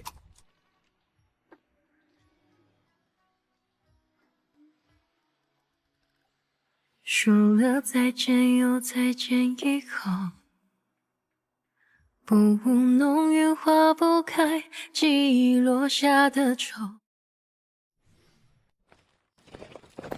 顷刻间马儿嘶鸣，尘土飞扬，云微也紧张了起来，没有心思和一旁的白月光搭话。第一圈顾长陵是倒数第3名，祁宇领先他一头，似乎故意回头露出一个挑衅的笑。然顾长陵淡定不已，依旧按照预想的速度跑着。目前隋林生遥遥领先，经过观众席下时，竟然还有心思朝他们这边挥手。殿下觉得今儿的比赛谁会赢啊？希儿妹妹觉得谁会赢呢？我看不出来呢，不过我希望是姐夫赢。为什么？因为姐姐为了姐夫押了5000两呢。陆行止诧异，云微竟然为了顾长陵押5000两。没看出来郡主和顾秀传现在如此恩爱，看来传言不实呢。场中比赛已经到了第2圈了，顾长陵终于跻身进了中前段，祁宇不知怎的忽然捂着腹部，然后缓缓落后了。怎么办？怎么办？怎么能让顾长陵想出风头？云薇紧紧地盯着场下，在顾长陵最后一次经过自己面前时，忽然行动大于理智。顾长陵，加油！这一喊，观众席上所有人都忍不住望了过来，一脸尴尬。顾长陵，加油啊！你可以的！拜他所赐，顾长陵被他喊得差点马失前蹄，回首就见那女人像是挂在栏杆上一样，不顾形象地挥着手。记忆片落叶如水，只是散去，怀疑里有梦和你再相遇。顾长陵眸底的散漫逐渐消失，只是云薇的声音过于有感染力。忽然观众席一个文绉绉的苏小姐走了过来，徐公子加油！紧接着有别的姑娘走来也跟着喊，气氛瞬间被点燃起来，马场上的赛况也陡然激烈。只见一直保持在中段的顾长陵忽然在最后半圈奋力冲刺，夕阳下马儿嘶鸣，前蹄高高扬起，顾长陵弓着腰俯伏在马背上的画面，在紧要关头奋力一跃，踏破了红绸。赢了，他赢了！ 1万两到手了，恭喜郡主，顾大人不负所望，为你赢得了第1名。云薇笑着说谢谢，心想他可不是为了我。陆行止亲自将云端山水送给了顾长陵。听说郡主押了5000两给顾秀传，本宫还诧异郡主怎能如此豪气，原来是顾秀传一直深藏不露啊。殿下过誉了，今日能赢其实是侥幸，最后关头随公子并未全力与我争夺。哦，这么说是顾林生谦让你的？随林生一副傲娇的样子。我才不会因为云薇今日帮了我就故意让他呢。都知道随林生别扭的性子，他这么一说反而更像是因为成了云薇的情而故意退步的。如此一想，顾长陵能赢就变得合情合理了起来。云薇还上前跟随林生道了谢，那家伙依旧傲娇。赢了钱记得请我吃饭啊。好的好的，地点你定。哎，你是不是喜欢上顾长陵了？何以见得？你以前对他可没有今日这么客气啊。以前是我不懂事，被人撺掇，老是觉得他不好。其实冷静下来细想，他没什么不好，从没有越过界，对我百依百顺，不应该承受我莫名的怒气。随林生不信，连连咂嘴。你变了。不过身为朋友，我得告诉你一件事，顾长陵可不单纯。云薇以为随林生知道了什么，也凑过去小声问：哪儿不单纯？他觊觎柳姑娘。这还用你说？我也看得出来好吗？我说真的，别看他一副老实的样子，可我就是感觉得到他对柳姑娘有意思了。有意思就有意思呗，自古男人3妻4妾多正常，干嘛一惊一乍的？嘿，你可真想得开。有什么想不开的？他要是真有本事，就把柳姑娘娶回家，我可是举双手赞。云薇第一时间过滤了下自己刚刚说的话，很好，都是偏向夸他的。顾大人还没走呢，那刚好一起吃个饭。不了，下官还要回翰林院。你怎么回去？才想起他来时肯定坐的14殿下的马车，现在14殿下走了，他怎么回去？租个马车就可以。哦，行吧，那你忙，我跟随公子吃个便饭。等顾长陵一上车离去，随林生就嚎道：哎，刚刚的话你赞成我可不赞成啊。我跟你说，柳姑娘是我的，你回头还是管管顾长陵。好好好，我回头管管他。你也别激动，他就算有意思，柳姑娘也不一定瞧得上呢。说的是，柳姑娘眼光高着呢，你夫君就是长得好看了点，比我高了点，骑术好一点，其他也就一般般，都比不上我。云薇是真想笑，合着自己把情敌夸了一通，随林生还挺可爱。傍晚巧至，顾长陵才踏着橘红光线回府，一如往常沐浴更衣吃饭，然后去了书房。就在此时，门被敲响，如师又提着一个食盒进来。大人，今天骏马在马场酒楼尝到芙蓉糕，觉得味道不错，就给您打包了一份。他今日几时回来的？大概是申时3刻。竟然只比他早回来半个时辰。吃个饭要这么久？如师误以为大人暗指他撒谎，急忙解释：郡主许是今儿赢了钱，比较开心，与随公子小酌几杯，就耽误到现在。他们一起喝酒了？是的。除了喝酒，没去别的地方？没有，郡主醉了，有些闹腾，就在酒楼里休息了半个时辰才回来的。他是不是又看上了随林生？如师也不知道，郡主以往从不待见随林生，今儿是表现的反常。可能吧，不过您放心，后面奴婢会劝说郡主跟随公子保持距离的。你什么都不用做，必要的时候也可以撮合一下。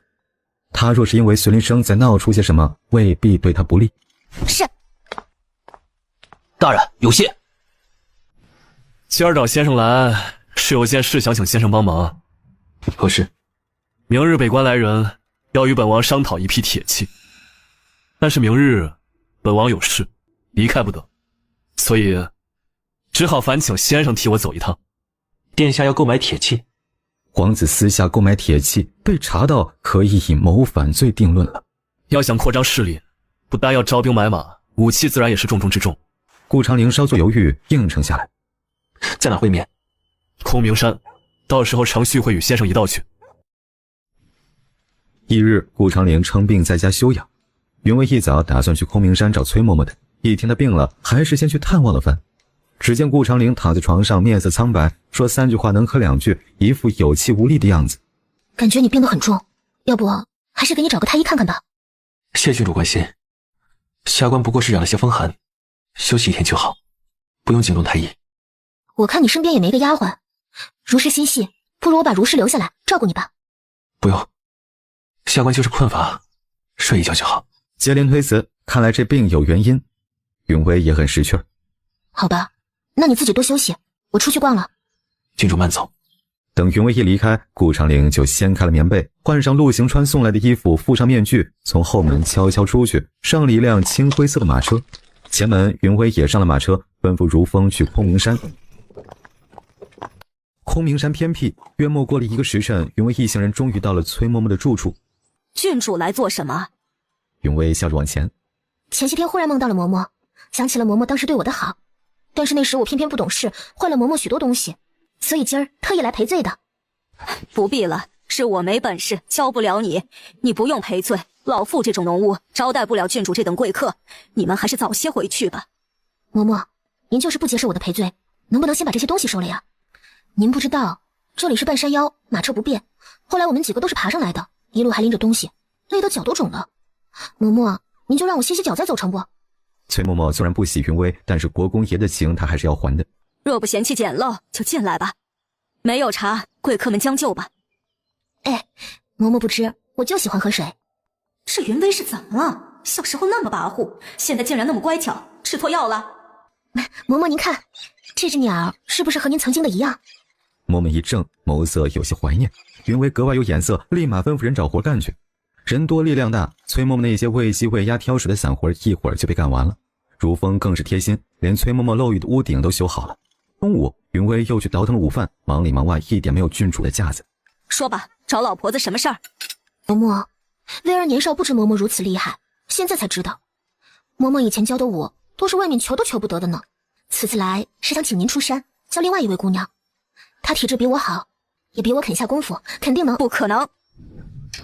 云威只好妥协，下次再来。如是如画，一直安慰他不必在意，嬷嬷性子就是那样。云威才没有在意，他这人就是乐观，实在不行就自己学，再交给小青梅去。走走走，别急着回去啊！我记得刚刚来的时候看到了一大片野果林呢，咱们摘野果去。5月末，覆盆子疯长，云威摘了一个，酸甜可口，心想多摘点回去做果酱也挺好。不知不觉，他顺着几棵大树走得有些偏。是谁从夜拽下一缕光，将那一沉寂的心扰乱。是你？你怎么会在这里？顾长陵依旧压着他，目光凛凛，杀意未退，是他从未见过的嗜血模样。我为了一个朋友，今天来拜访一位教舞蹈的崔嬷嬷，回去的时候想摘点野果，然后就被你拽过来了。方才顾长陵拉他的一瞬，他手里的野果散落一地，看来今天这件事应该跟他没有关系。身上一轻，他翻身靠着树坐起，收起了匕首。云威捂着胸口，心有余悸。你怎么会在这里？今天不是在家养病吗？有事来山上见个故友，谁知遇到了土匪。土匪不可能是土匪，看这样子肯定是遭遇了暗杀。我也听说这山里有土匪，没想到是真的。那走，咱们快回去。说着就要来扶他，顾长陵喝了一声，顺着他扶的力道刚站起来，忽然听得前方传来一阵急促的脚步声，被追上了。他一把推开云威。你自己回去。郡主，我们要马上离开这里。话刚落，就看到了顾长陵的背影，当时摸向腰间长剑。他是姑爷，遭到了盗匪追杀。我们必须独自走，不能带姑爷。他的命令只负责保护郡主的安危。云威虽然知道如风的思量，若是他们强行带顾长陵走，势必会被卷入其中。若是1个时辰后我没到半山腰，你记得回去带救兵去烈系找我。如诗如画都知道那个地方。是。话落，云威转身快速地朝顾长陵的方向追去。跟我走。我小时候来过这边，这里比较熟。你往前走就是死路，没有躲避的地方。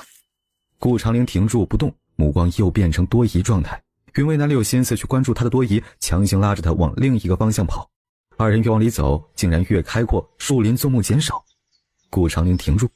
这就是你说的躲避之处。云威喘着气。你别急，再往前走，有个很隐秘的裂隙，你相信我。正说着，忽然一支利剑袭来。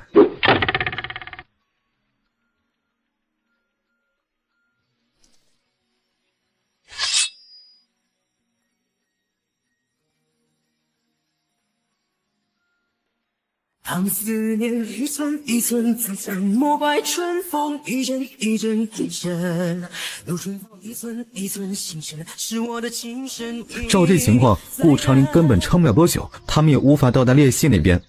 怎么办？云威余光四处搜寻可脱身地点，忽然看到右前方竟然有一处悬崖。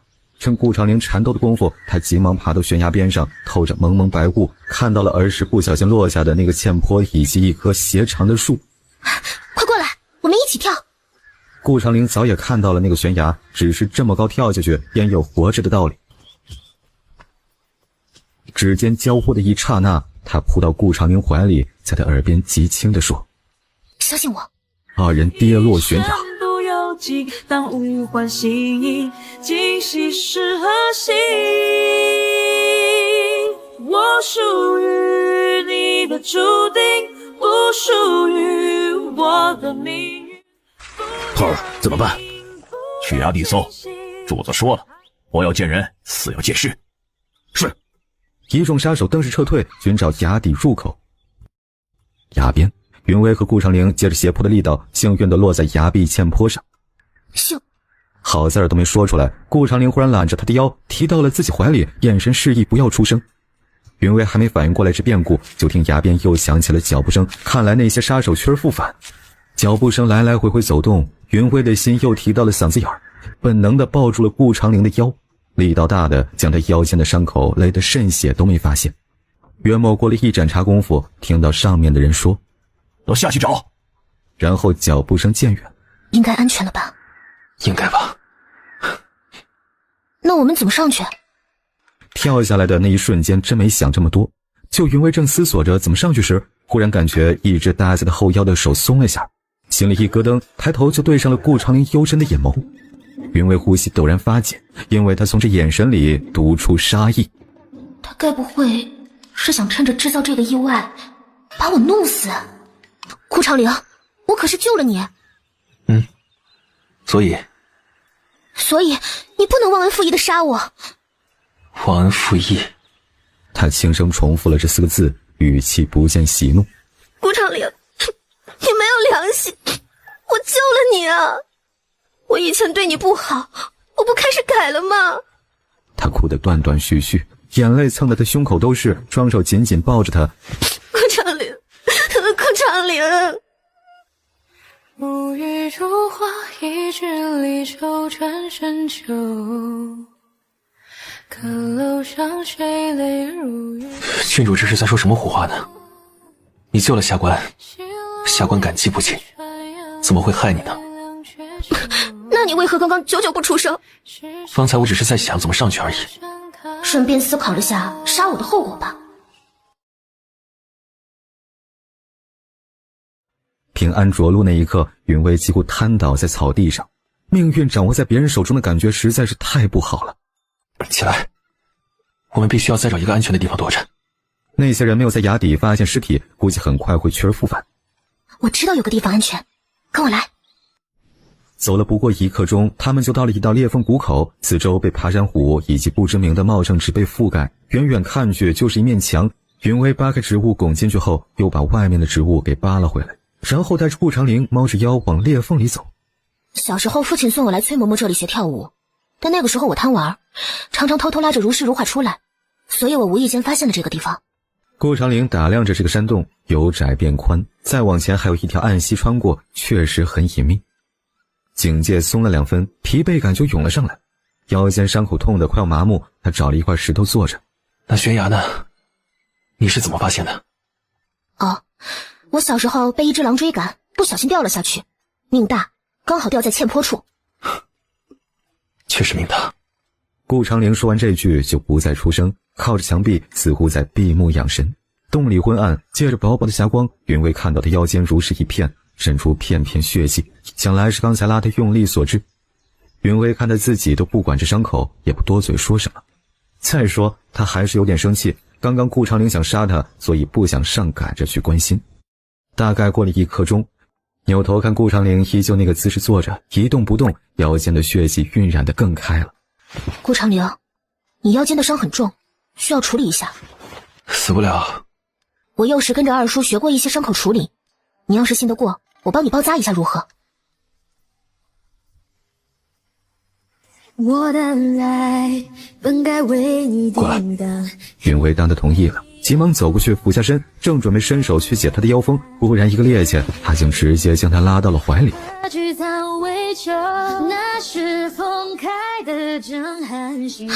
你干什么？为什么救我？你以前不是最讨厌我了吗？云薇眨了眨眼，猜他疑心病又犯了。你也说了那是以前，以前做的事能代表以后都会这么做，一成不变吗？顾长陵，人会成长，也会改变，只是你不肯相信罢了。相信？这话从他嘴里说出来就很讽刺，可是更讽刺的是，在掉牙的那一瞬间，他选择了相信，所以他动了杀心，一直以为他在自己的掌控之中。顾长陵不允许未知掌控的意外出现，更不允许云薇踏破他的防线。掌心下移，落在他纤细的脖颈之上，只要用力就能拧断。云薇呼吸都放轻了，内心万马奔腾。操！为什么我好心过来帮他，又惹动了他的杀意？顾长陵，你的伤真的要处理了，我看你流了好多血。掌心贴着他的喉咙，能感受到他说话时带起的轻微颤意。如此，就劳烦郡主了。郡主挤出一个比哭还难看的笑。不麻烦。苍天呐，大地呀！我发誓，过了今天，以后绝不跟顾长陵单独相处。太惊悚了。云薇颤颤巍巍地摸向他的腰封，绑好腰封。他没女儿家的娇羞，直接上手扒了他的衣服，腰间上凝固的血沾着布料，每牵扯一下都是钻心的疼。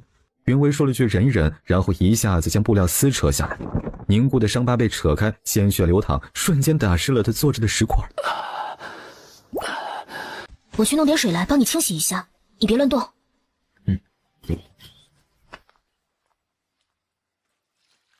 光阴如梭，一梭再去，一梭迟。情丝百转，丝丝缠乱又不知。终于包扎好了，云薇体贴地帮他穿上衣服后，又送来水，然后才走到一块最远的石头上坐着。此刻他恨不得离他800里远。顾长陵掀起眼皮看了看，没有吱声，似乎睡了过去。顾长陵，我出去一趟看看。走之前，云溪觉得有必要跟他打声招呼，可是喊了2声，顾长陵一点反应都没。顾长陵，顾长陵，顾长陵！他急切地呼喊他，并检查他的瞳孔脉搏，瞳孔轻微涣散，呼吸微弱，一向微凉的体温此时热得烫人，竟然这个时候发烧了。他只能再把自己可怜的裙摆撕成条状，挤满冰凉的溪水搭在他的额头、颈部等位置，给他降温。冰凉的溪水刺激的顾长陵猛然睁眼。你怎么样？渴不渴？我给你弄个水，你发烧了要多喝水。你得撑着，天色快黑了，那些人可能走了，我必须出去找如风。你说什么？别处。什么意思？有人去了别处，还是哪个地方仍有危险？顾长陵，你说什么？我听不懂。顾长陵费力地再次重复一遍，声音比先前还要弱。云薇急得附耳过去细细分辨，忽然他伸手将自己拉到了怀里，一股热烫的气息顷刻扑来，席卷了他的唇舌。我一生原来10岁回的疼爱，情爱里忘是，真他妈的邪门，压底没有，这一片我们都快翻遍了，难不成他们还能遁地溜了？这些人竟然还没走，云薇的心瞬间高高提起，终于明白了顾长林刚刚说的那句话。他紧张不已，不敢使劲反抗，怕弄出动静，只能暗暗地推着胸膛，希望他清醒点，放开自己。可是这点力气在理智不清的顾长林面前无异于调情。脚步声越来越近，似乎他们朝这边走来了。再仔细找一遍，实在不行再撤。云薇听着脚步声，终于紧张的连最后那点反抗都安静了下来。顾长林感觉到怀中人的温顺，动作逐渐放松了下来，吻着她的唇角往下，在她颈项流连，喝出的气息烫得她微微颤抖。云薇忍，他的手不老实，云薇再忍，可是他要解自己的腰带，云薇忍无可忍，一下子猛地推开他，怒目相视，眼神警告：你再过分，大不了咱俩一起死。可惜顾长林的眸色并不清明，然后启唇似要质问。云薇麻了，在他出声的一瞬，行动大于理智，给他堵了回去。洞外脚步声来回，洞内春色满园。云薇缺氧，跌在他怀里，脑子都慢了半招。小说诚不欺我，大部分书中男主果然都是一发烧就等于发情的体质。也不知道是不是心理作用，云薇感觉山洞里回荡的都是羞耻的勾缠声。他妈的，撤！脚步声渐远，云薇的心终于松了下来，眸中怒气翻涌，扬手就要给他2巴掌。月儿，哼，就说呢，怎么会忽然对一个讨厌的人如此情动？感情是把我当若雨替身了。云薇只觉一阵膈应，嫌弃的用袖子擦了擦嘴。她才不会和任何人共用一个男人，也不屑做顾长林的后宫之一。云薇狼狈起身整理衣服，2巴掌没有甩下，怕声音太响，吸引了刚走不远的刺客，所以她狠狠按了按顾长林的伤口。她不是能忍吗？果然，顾长林捂着伤口，微微弓起身子，神色异常痛苦。云薇看到先前包扎的伤口，肉眼可见的血色蔓延，再没心思管，整理好自己破破烂烂的衣裳，云薇看也不看顾长林，冒着腰从洞口钻了出去。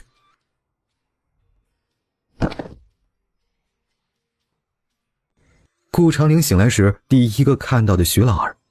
哎呀，长林啊，你终于醒了，可还有哪里不舒服啊？他四处看了看，是自己的蓝居，旁边站着土民高岩。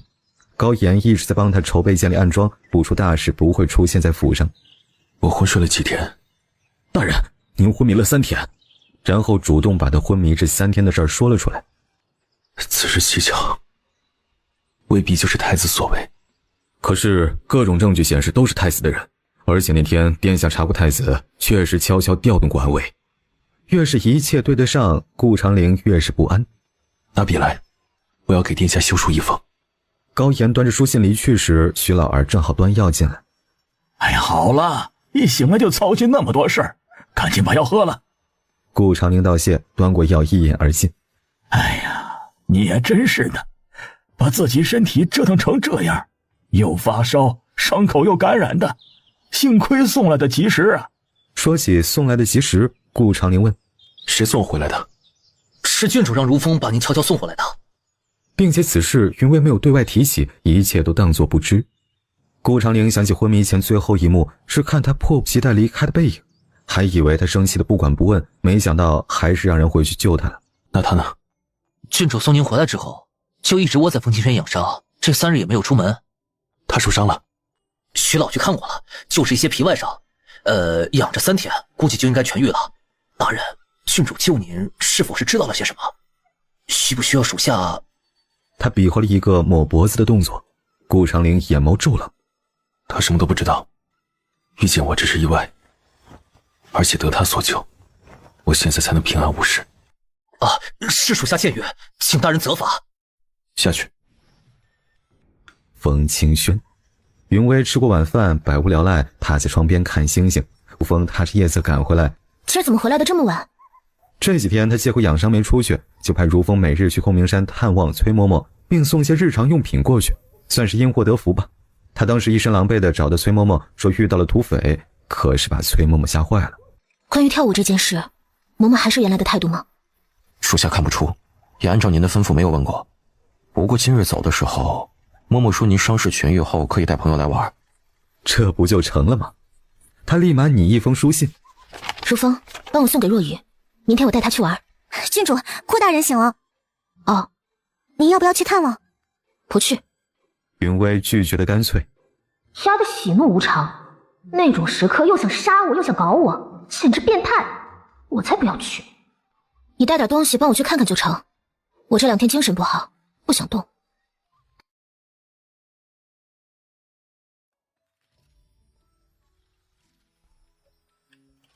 顾长陵望着晃动的烛火，思绪冷不丁地回到那天山洞里。当时他一直絮絮地关心自己，帮自己擦身降温。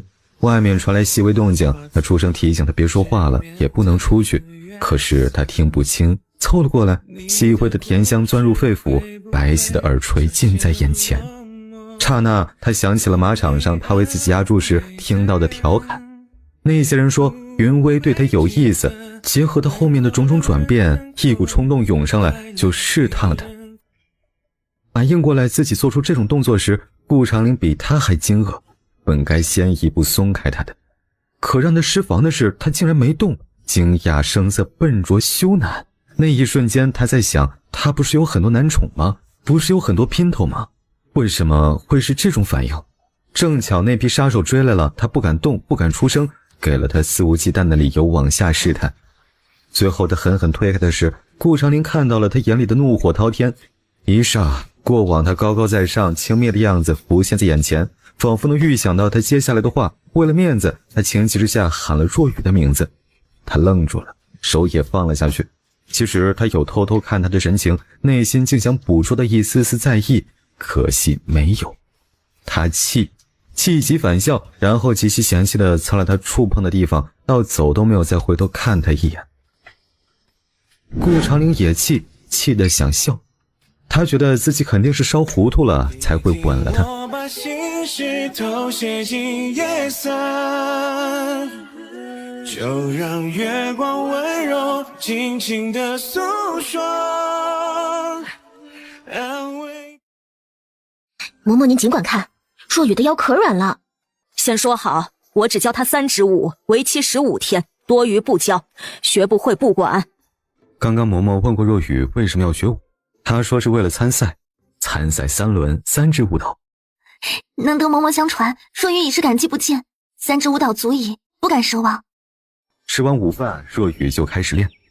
云薇又不打算学，于是趁着嬷嬷教舞的时候，又拉着如诗如画去采覆盆子。这次几人弄了个竹篮，兴冲冲地采了一篮子。3人回来时，如画忽然啊了一声，然后捡起一个腰牌。这是什么啊？云薇回头就看那腰牌上的火焰在阳光下亮得刺眼，火焰标志原著里太子的暗卫都佩戴这种腰牌，那意思就是前几天那场追杀是太子要杀顾长陵。可不该啊，按剧情太子现在应该完全不知道顾长陵是齐王的人，怎么会忽然要杀他呢？郡主，属下僭越，要提醒您一句，顾大人怕是不简单啊。云薇立马把腰牌藏到身后。什么意思？你发现了什么？属下知道那日追杀顾大人的并非是土匪，而是训练有素的杀手。这事儿你告诉父亲了吗？没有。很好，未知全貌，暂时不予下结论，你就当不知道就行。是。云薇将令牌收进袖口，若有所思。夏日天长，有时夕阳还挂在半山腰。云薇送若雨回去后，看着天色尚早，准备回到娘家。这2日云溪的事闹得沸沸扬扬，父亲怕是头疼不已，得做宜昌符。云薇让如诗去买了些栗子酥，云珍爱吃这个。在门口等待的期间，云薇挑帘看着街道，忽然一道裹着披风的身影鬼鬼祟祟拐入前方巷口，似乎不放心，那身影还特意往回看了一眼。如风，跟上前面那个身影。片刻后，如风回来。回郡主，前方巷子口里有4人设立的暗娼小馆。祁宇是来嫖娼的。原著里也写过的好色。没法听到他在里面说的话吗？小馆里面狭小拥挤，人多眼杂，属下无法过于靠近，而且里面的许多话属下也听不懂。这种暗地私设的小馆搜罗了各种地方的美女，云薇猜可能是方言问题吧，便没多想。走吧。不过2刻钟就到了国公府，温氏一身藏蓝羽衫裙，30有4的脸上保养得宜，风韵犹存。哎呦，真的是菲儿回来了，素爷还以为是下人们看错了。快坐快坐。说着又吩咐人沏茶看座的，看似热情，但是细观笑意浅淡，动作懒散，眼底带着一丝丝不耐。子怡不必忙活，我来看看父亲，坐会儿就走。那行，你父亲就在书房，素怡带你过去。我知道书房在哪，自己去就行。子怡忙吧。不待温氏再说什么，允薇浅浅行一礼，带着如诗如画离去。温氏拧眉，这允薇当真是变了许多。以前哪次见到她不是素衣长素衣短的，可今日竟然如此冷淡。允薇轻车熟路地来到了云镇的书房紫云斋，推门就去，就见父亲坐在案牍前，拿着一封信，表情严肃。威儿。云薇上前甜甜地喊了一声爹，余光不慎瞥到信上的倭寇二字。怎的突然回来了？想您就回来了呗。不过女儿没有提前通知，擅自回来，希望父亲勿怪。云薇先殷勤地拿出栗子酥。益昌福刚出炉的，女儿记得您别的甜品都不爱，就爱这口栗子酥。你呀，现在倒是有心了。我毕竟是长大了嘛。爹，最近临安倭寇又有异动了吗？女儿刚刚看到您信上有倭寇二字。没什么，倭寇一直想侵占临安，贼心不死，时常伺机而动。为父已经派人去查看了。原著里等麦子收割完就要发布改稻为桑的政策，这个时候倭寇是没有任何动静的，为什么现在就有异动了呢？我去看望一下妹妹，这几日她怕是不好受。国公府的花园百花争艳，云薇边走边四处看，刚到翠玉轩就听到一阵瓷器落地的碎裂声，还有云溪的娇斥怒骂，以及皮鞭划过的声音。哎呦，大公子这是造了什么孽呀？一回来就被二小姐打。是啊，大公子这么羸弱，真不知道扛不扛得住啊。说来说去还是大公子命不好，姨娘走得早，老爷也不重视。参见郡主。云薇一惊，里面挨打的人是大公子。大公子叫云昭，是庶长子，母亲只是云镇英年出生时临时宠幸的洗脚婢。院中云溪大发雷霆，正拿着鞭子抽云昭。住手！云薇呵斥，急忙上前，就见云昭面色苍白，额间冷汗直流，单薄的后背染血，却依旧跪得笔直。云溪，他是你大哥，你怎么可以动手？一个庶子哪里能当得起我的一声大哥？便是庶子，辈分上也是我们大哥，你怎可将他当作奴仆对待？什么大哥？姐姐莫不是忘了，是你以前说过他不配当我们大哥的，怎么现在在我面前也请活菩萨了？以前是以前，现在是现在。来人，扶大公子回去休息。如画，去找大夫来。我管教一个偷东西的庶子，你凭什么插手？凭我是你姐。云溪觉得云薇就是故意跟他作对，最近名声被毁，亲事被退，他本就憋屈的不行，偏云薇还来火上浇油，一时冲动，想也没想甩了一鞭子过去，啪的一声，胳膊上一阵刺痛。郡主，来人，去请父亲。云震听到如诗说薇儿受伤，急忙赶来，入目看到女儿胳膊上的血痕，登时怒了。薇儿，说谁打的你？父亲，我不是故意的，是云昭拿了我的玉佛珠，一时气不过才打了他2鞭子的。谁知道姐姐刚好撞见，以为我故意在惩罚他，就毫无征兆的冲了过来，我就不小心拍到了姐姐的胳膊。爹，我被打了1鞭子，没什么大事儿，主要是大哥。一声大哥让云震都恍惚下，顺着云薇的视线望去，才看到跪在那里满身血迹的人。云昭，见过父亲。他虚弱地说。昭儿何时回来的？怎的一回来就弄成这样了？昨日回来的，只是想拿走姨娘生前遗物，没想到碰到二小姐。幸亏碰见了我，不然就把我的玉佛珠给偷走了。我没有拿你的玉佛珠，是你自己故意掉在我脚边，然后说是我拿的，就动了手。狄燕，你看他还死不承认，这里这么多证人呢。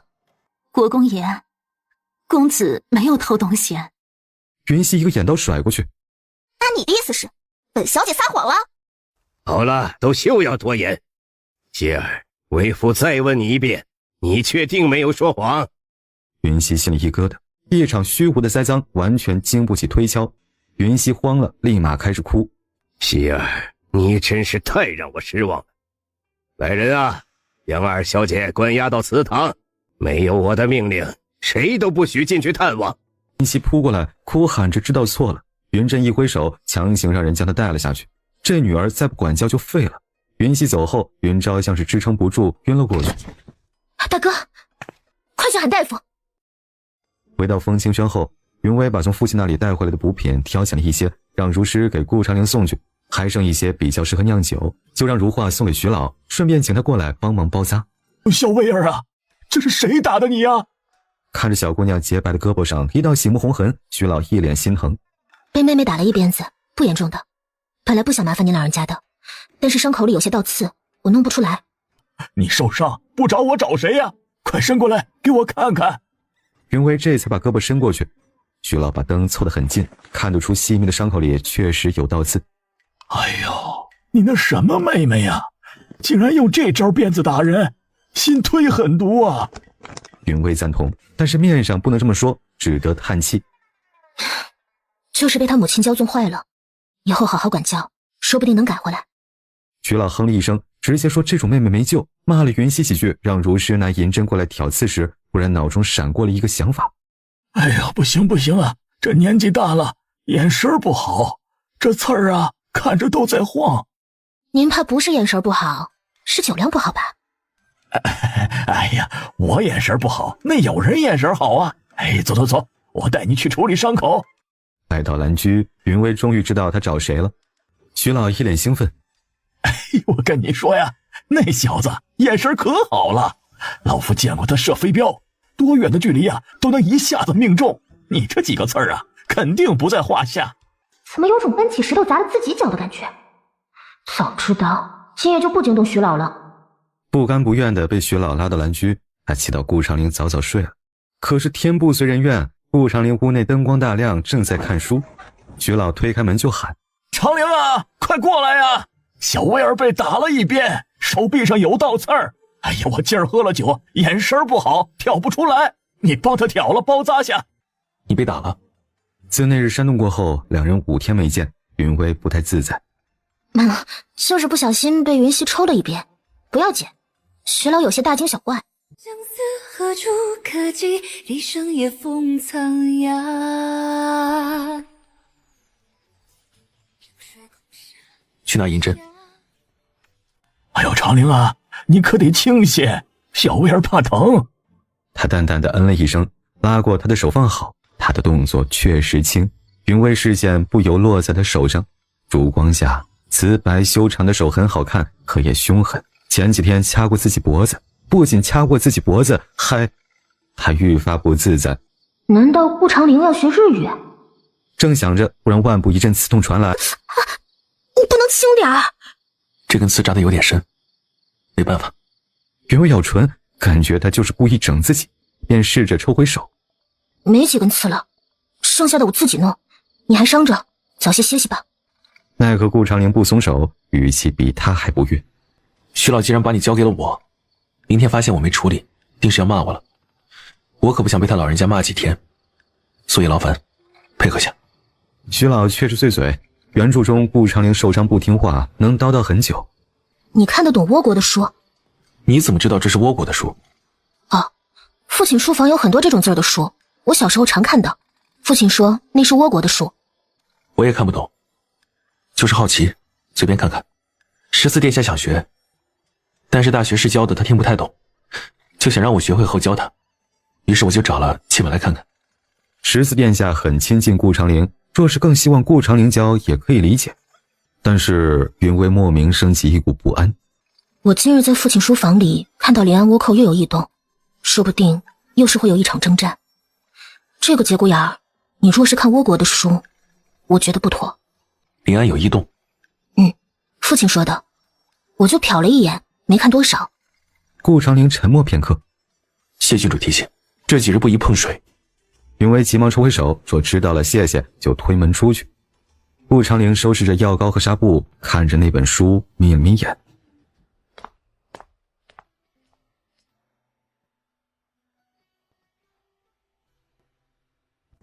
一日，云薇打算出门去接若雨学武时，忽然钱管家匆匆来报说齐王来了。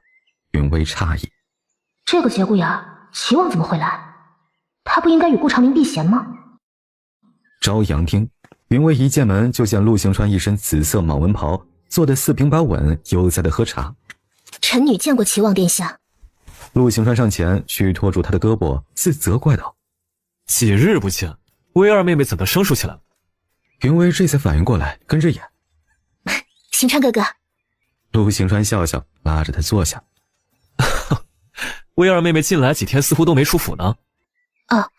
最近几天不大舒服，不想动。哪里不舒服？可要请太医？就是一些小毛病，用不着请太医了。顾修传的身体如何？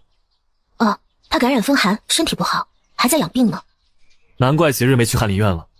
薇儿有所不知，顾修传是小14的先生，近几日一直没来授课，小14格外担心。今儿刚好来看你，我就想起来问问。兜兜转转，不过是来找借口看顾长陵。顾大人，这是齐王殿下，14殿下的哥哥。见过齐王殿下。顾修传不必多礼。云威听着陆行川和顾长陵客气的问候，暗暗咂嘴。私下里见过800回了，面上还跟初见似的，都是影帝呀。行川哥哥，我来时小厨房正帮顾大人炖了阿胶蜜枣汤，现在估计差不多了，你们先慢慢聊，我得去看看。一句行川哥哥让顾长陵侧眸看向他，云威未觉出不妥，打完招呼后带着如释如化撤。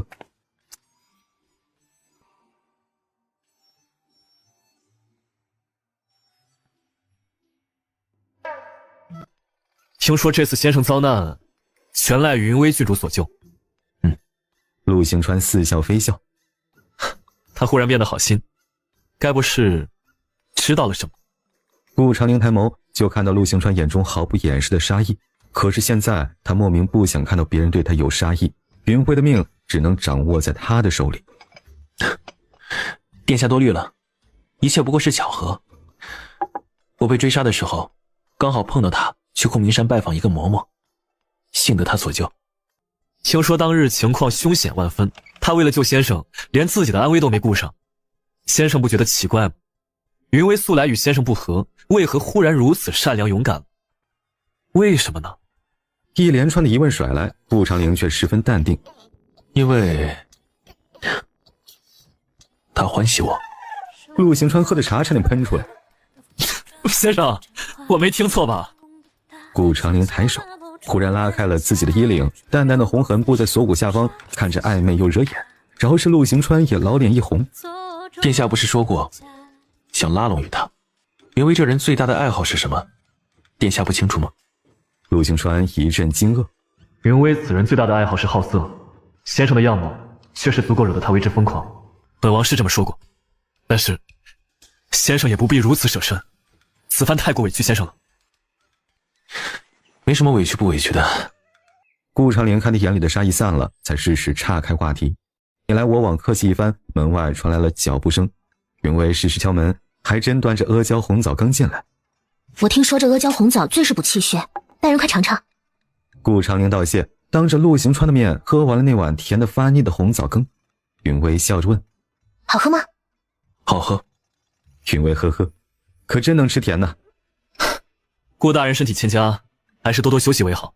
本王还有事，就不打扰你们了。云威与他起身恭送，只是顾长陵似乎真的太虚了，才走一步就跟喝醉站不稳似的，一下子倒向云威这边。你怎么了？我去帮你叫徐老。你怎么了？我去帮你叫徐老。不用，就是有些累，扶我去那边暖榻休息。陆行川回头看到这一幕，笑道：薇儿妹妹莫要送了，还是留下来好好照顾顾修传吧。哦，那行川哥哥有空再来玩。陆行川摆了摆手，带着随从离去。顾长陵看着他的背影，眸色渐淡。帝王家的孩子哪一个不是心狠手辣呢？云威扶他去暖榻上歇着后没走。郡主还有事？那个，你是不是有喜欢的人？何意？我都看到了。什么？他指了指顾长陵的衣领处。那日我帮你包扎的时候，都看到了。所以，你既然有喜欢的人，又与人家姑娘有了肌肤之亲，自然该给人姑娘一个说法呀。所以，我想帮你主动纳了人家。自己这么善解人意，他肯定会改观不少吧。郡主真是好生体贴，只是可惜啊，下官这的痕迹不是别的姑娘所留。郡主莫不是忘了？忘了什么？顾长林忽然起身，然后就看着他拉开了衣襟，几枚红痕赫然跃入眼前，耳尖忽然充血，因为云薇在另一边锁骨上看到了一枚新的痕迹，这是当日在山洞里他被顾长林逼急了咬的。你什么意思？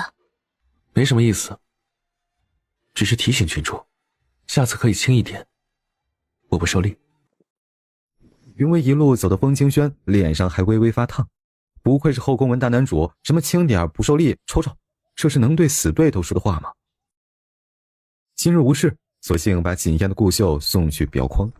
马车晃悠悠到了书画店后，云薇没想到能看到柳芳如。芳如姐，在买书呢。无事随便看看。当时郡主怎的想起来逛书店了？我可不是那等雅兴之人，来这里只是想裱个画框。什么样的画？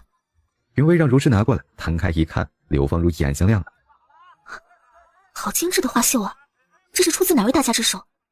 云薇一时还不方便透露锦燕的名字，就说是一个朋友。听了柳芳如的建议，选了一款简雅的画框，但是裱框较慢，一般要等个7天。云薇付了定金，留下顾绣，看天色还早，准备和白月光瞎逛逛，培养感情去。谁知二人一出门，死巧不巧碰到了隋林生。隋公子又去遛鸟啊？没有，我去军营练兵。哟，上进了，看来上次说的话有听进去，难怪今天穿这么好看。隋林生今天一袭盔甲，肃穆严谨，少了平常那股吊儿郎当的味道，看着挺禁欲的。可惜就太容易脸红。就普通的练兵服，什么好看不好看的？云薇看到大男人一副娇羞样，也团扇眼笑。行吧，那不打扰你了，我和芳如姐去逛逛。也不急于一时啊，现在是正午，要不我请你们去望月楼吃个饭？几人到了望月酒楼，隋林生要了最好的雅间，都不要放辣啊！一品官宴上2盅，其中1盅微甜即可。菜全部上齐后，小二有眼色地推荐了一款新出的荔枝酒，奈何云薇馋呢，直接要了一壶。几杯下去，柳芳如面不改色，而云薇脸色微微泛红。云薇，这果子酒后劲很烈的，你酒量差，少喝点为好。我酒量很好，上次是酒太烈了，这果子酒要是还能醉，我喊你大爷。1刻钟后，隋林生调侃：云侄女儿，你看清大爷在哪儿了吗？你怎么能亲白月光啊？他不是你的呀！一个亲字儿让清冷的小仙女儿脸色爆红，一把推开隋林生，不管不顾地往门外走。隋林生怕他生气，赶忙追出去。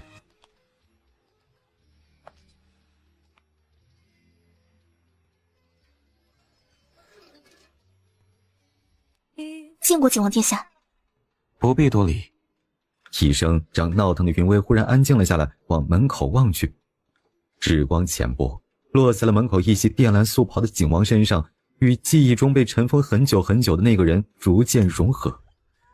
你们一起在这儿吃饭？不是。隋林生生怕柳芳如名声受损，急忙解释。还有郡主，我们3人偶遇才一起吃饭的。郡主？陆行义还没反应出这个郡主是谁，忽然感觉袖口被人拉住。你是陆行义吗？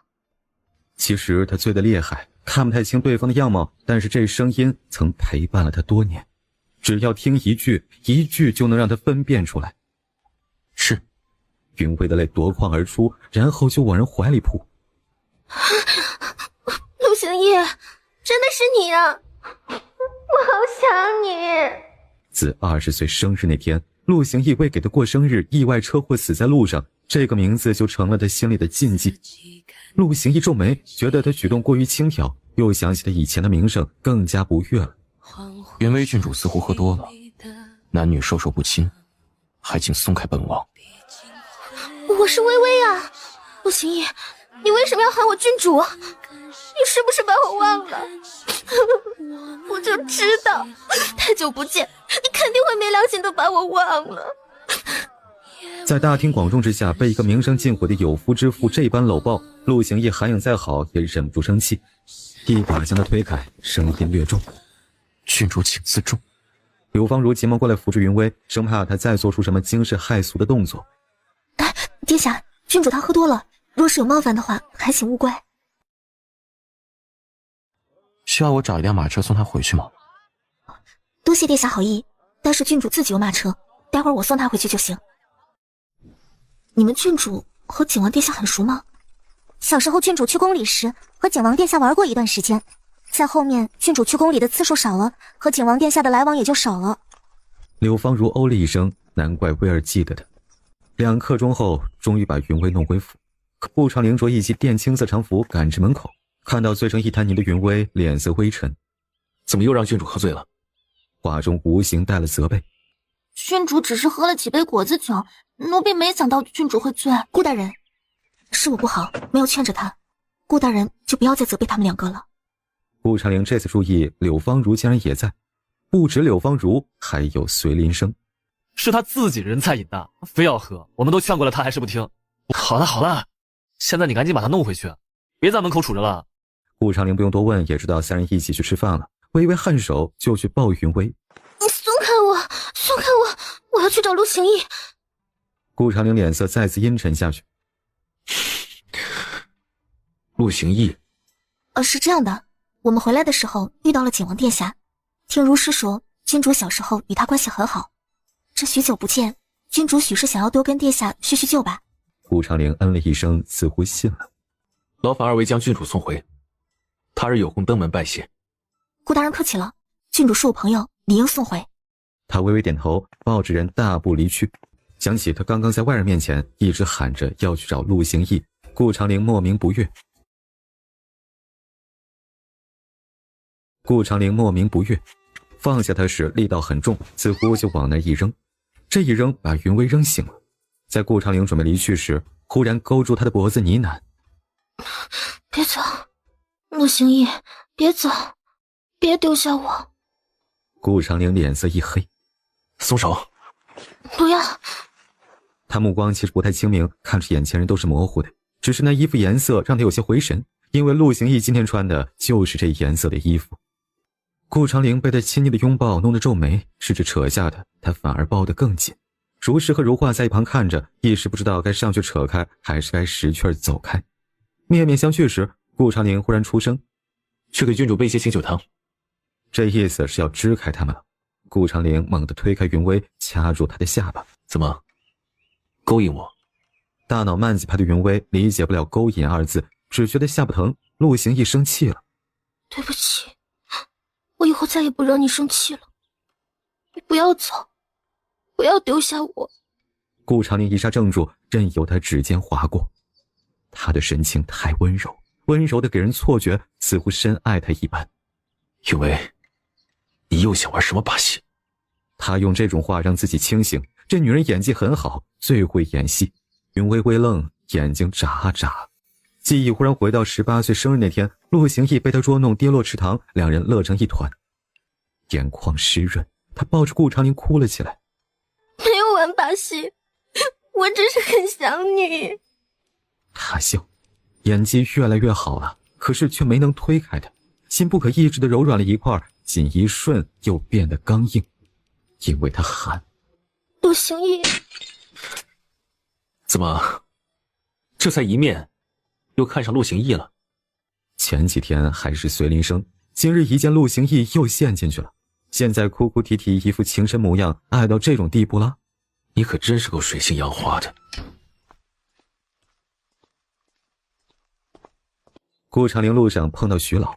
长陵啊，听说小威尔回来了，你看见他没啊？没有。顾长陵扔了2个字，直接略过了徐老。徐老一脸莫名，谁招他惹他了这是？顾长陵回屋后就吩咐小厮备水沐浴。大人，您的伤不能泡汤浴。我知道，备水去吧。土明只好去备水。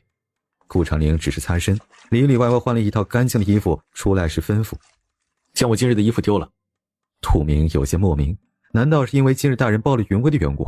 越想越是，大人平时可嫌弃那女人了。与这边的恼羞成怒比，云薇被推开后就彻底陷入了昏睡。他做了个梦，梦中回到了他小的时候，有外婆，有陆行义，有儿时的点点滴滴。美好的时光让人不愿苏醒，可惜总有人破坏他的梦。郡主，您快醒醒，蓝菊出事了！云薇睡眼惺忪，被吵得翻了个身，蒙住头。能出什么事儿啊？府内来了一大堆官兵，说顾大人勾结倭寇，犯了叛国通敌的大罪。什么？云薇赶忙起身，更衣。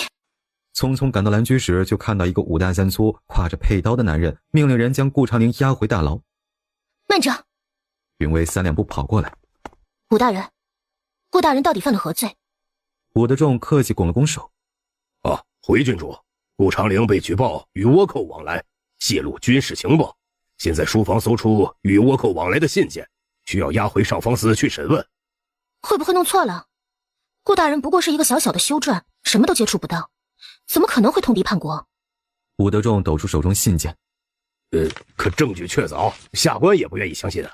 但是没办法，还望郡主不要阻拦办案。云薇伸手就想接过看看，武德仲一把收起。军营机密，郡主不宜观看。说着一挥手，顾长陵被人拉着踉跄着走。云薇心急，想过去问他到底是怎么回事，可是武德仲说现在他是要犯，目前任何人不得擅自靠近与他多说什么，否则视为同伙。二人擦肩而过的一瞬，顾长陵目光微停，最终无言。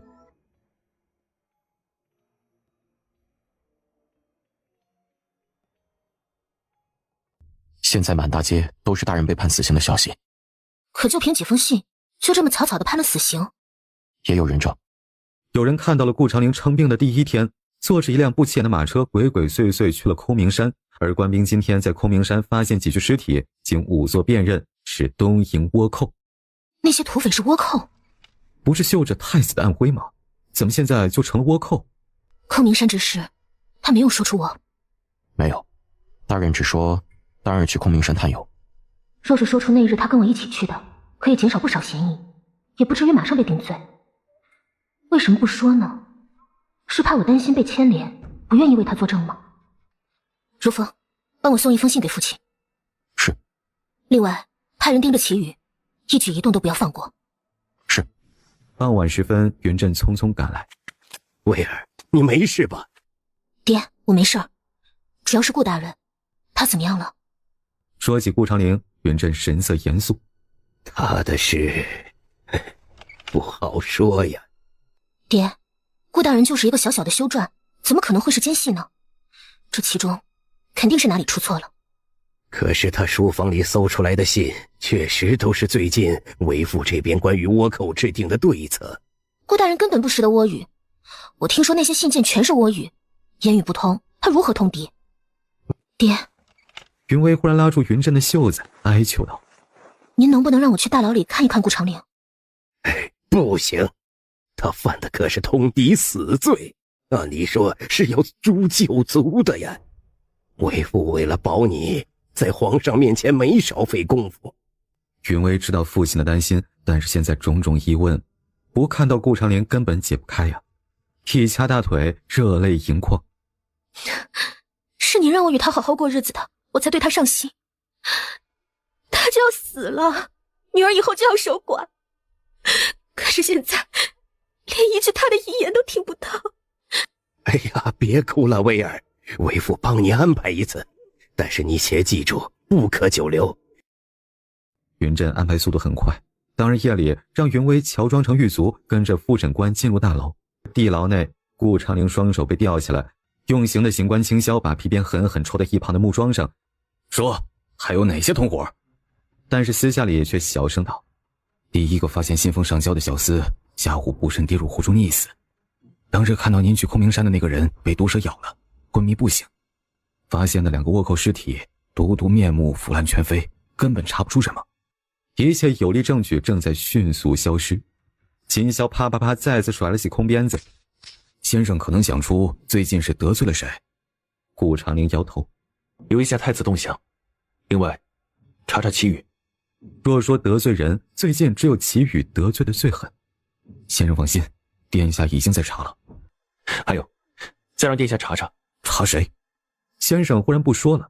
秦霄一脸疑问，刚想凑过去，就看先生眼神示意有人来了。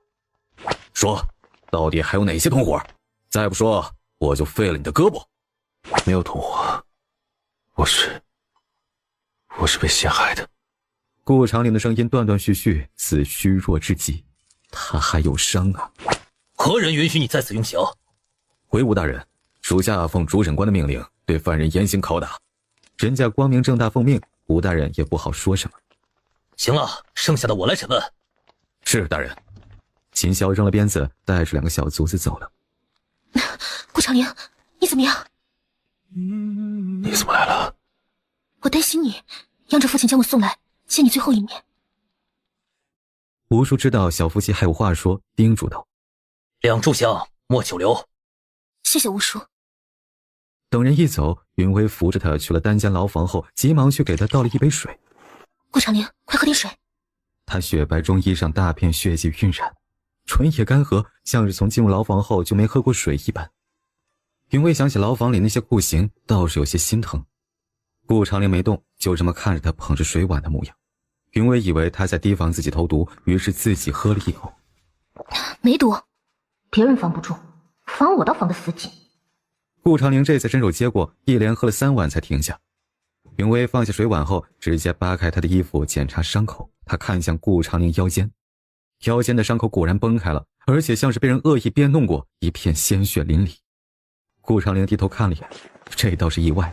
秦霄不知道他伤在左腹，挥鞭子的时候意外碾到了伤口。看他露出心疼的模样，他觉得好笑。没事，死不了。云威从怀里掏出金疮药。你侧躺着，我给你上药。不用，上了药明天也会被弄掉，没必要。云威听这个明天就想到刚刚用刑的画面，强硬道：那也好过不上。他就不信齐王真一点用不顶，能让他一直受刑。强制扒开了顾长陵的衣服，帮他撒了金疮药，动作看着挺粗犷豪气，但是上药时却小心翼翼，连呼吸都放轻了。为什么来牢房？你被陷害这事儿，我觉得比较蹊跷，就想来看看能不能帮点什么。帮我？不管怎样，我们挂着夫妻的名头，一荣俱荣，一损俱损。他说的有理有据，顾长陵果然疑虑打消了些许。你怎么帮？人证物证俱在，3天后我就要被斩首了。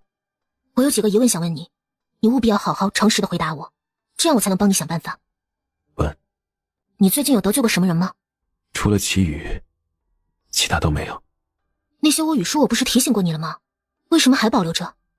没有保留。那些我语书跟信是一起在暗格里被发现的。一起发现的？那就说明当时潜进他书房放书信的人想到了这一步，所以提前放了。空明山之行，你到底是去做什么？顾长陵不出声，云威猜这个问题过于隐秘了，他是不会答。正想跳过问下一个，就听他说：替一个朋友去的。云威秒懂，是替齐王去的。我听说有人说你去空明山会倭寇，你为什么不？他想问你为什么不说跟我在一起，可是顾长陵忽然使了个眼色，冲他勾了勾手，示意附耳过去。也藏不住，摇晃摇晃你的话，游荡游荡我的心中。有人。云威愣住。有人窃听？吴叔不是父亲的人吗？怎么还会有人窃听？可不管有没有人窃听，也不用抱着说话吧。云威不自在，正打算推开，就听他又在耳边说：真要帮我？顾长陵似乎笑了，一抬手将他扯入怀里。从某个角度看，二人亲密至极，可实际上就是顾长陵借位，看似像是与他拥吻。他的唇不知有意无意擦过他的耳尖，宽大的掌心揽着他的后腰，引起云威极轻的战栗。偏他又解释当时为什么没说出他也在的理由，一本正经。云威一方面思考他说的话，一方面努力忽视着暧昧的氛围，一心二用，导致顾长陵松开他时还没反应过来，依旧扒着他的脖子，雾蒙蒙地看他。听清楚了吗？他傻傻点头。那就劳烦郡主了。我会尽力的，相信我。我会尽力的，相信我。顾长陵怔住，牢里幽暗的烛光落进他的眼睛里，像是碎星星蹦出蜥蜴的光，让他为之片刻失神。出了牢房后，云威跟吴叔道谢，在后门上了马车。夜色浓稠如墨般化不开，很快淹没了马车身影。但实际上云威没走多远，只是拐了个弯停在巷子里，而驾车的如风早已不见身影。春风茶楼，只听到了这些，他们就只说了这些，后面就亲到了一起。亲到一起？以云威和顾长陵相看两厌的程度，怎么可能会亲到一起啊？肯定是借机说了什么。你被发现了呢。狱卒瞳孔一缩，还没反应过来，忽然感觉脖梗一股剧痛，一股血流激涌而出，狱卒重重倒了下去。没用的废物！如风赶到时，只看到一具尸体。1刻钟后，被人杀了。在牢里，顾长陵说有人偷窥，所以让他出门后假装走，然后去后门蹲守。属下赶到时，那狱卒已经没了气息，一击毙命，没有反抗。看这情况，应该是街头的人发现他暴露了，所以才动手。属下检查过，死者牙锋藏毒，只有暗卫才会这样。好不容易找到点线索，目前只能眼睁睁的看着断。先送我回府，另外让人去查查柳姑娘现在的情况。是。回到风清轩后，如实急忙走过来。云薇知道他担心，放心，大人现在暂时没事。如实松了一口气，可是转瞬又提了起来。郡主为什么要他放心啊？回郡主，柳姑娘生病了，现在是昏迷状态，在府上静养。云薇喝茶的动作一顿。柳芳如果然出事了，顾长陵竟然猜到。齐宇去安昌馆找的继子是个倭国人。云薇心想，果然还是跟齐宇有关。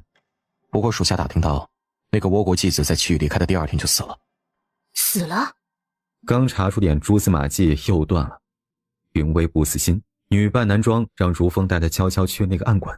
云薇扔了一张银票过去，让他细细说下前2世的倭国继子是怎么死的。还能是怎么死的？被客人弄死的呗。说起英子，老鸨子语气中带点可惜。哎呀，英子客缘不错，虽然语言不同，但胜在会伺候人。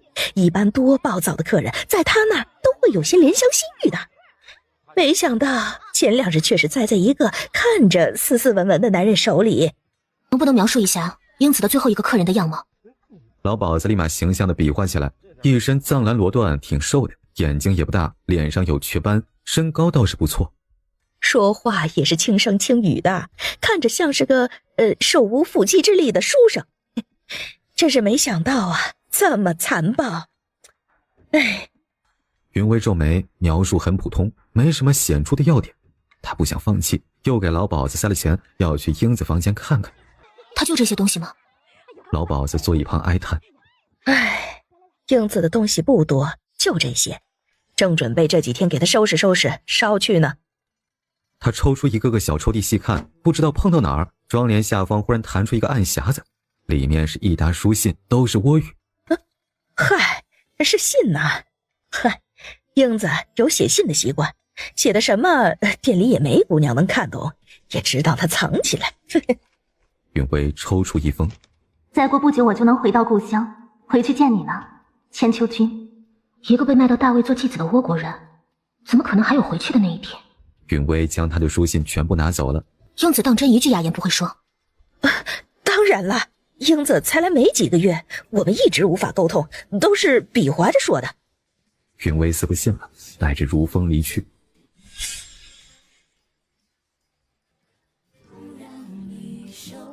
齐大人，最近可得小心一点，这个郡主似乎对你起疑，一直派人在查你。这几天齐大人最好不要有任何动作。齐宇感激的拱手，多谢丁兄提醒，这几日我会格外小心的。这位丁兄便是刘英的化名。小事一桩，齐大人不必客气，毕竟咱们的目标是一样的。只要顾长陵死，帮你也是帮我。齐宇客气应着，心里有些惴惴。顾长陵一定会死吧？前几日突然有个叫丁杰的男人暗地找上门，说能帮他弄死顾长陵。齐宇当时正在气头上，就冲动地答应了。按照丁杰的指使，确实把顾长陵送进了大牢。当然，出了这么大事儿，不出9族就不错了，他断没有翻案的可能。齐大人放心，这事再怎么查也查不到您的头上。云薇打算从后门悄悄回风清轩，却看到墙头那边草一直晃。如风谨慎地走过去，剑还没有拔出，草丛里忽然窜出一个脑袋，吓了云薇一跳。薛林生，你蹲这儿干嘛？还不是听说你出事了，来看看你。可以啊，挺仗义。那是，跟我处朋友主打一个仗义。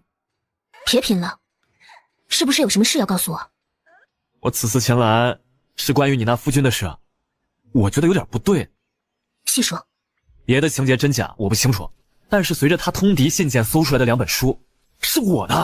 啊？你的书怎么跑到顾长陵那里了？我怎么知道？这2本初学者的书，我也是费劲弄到的。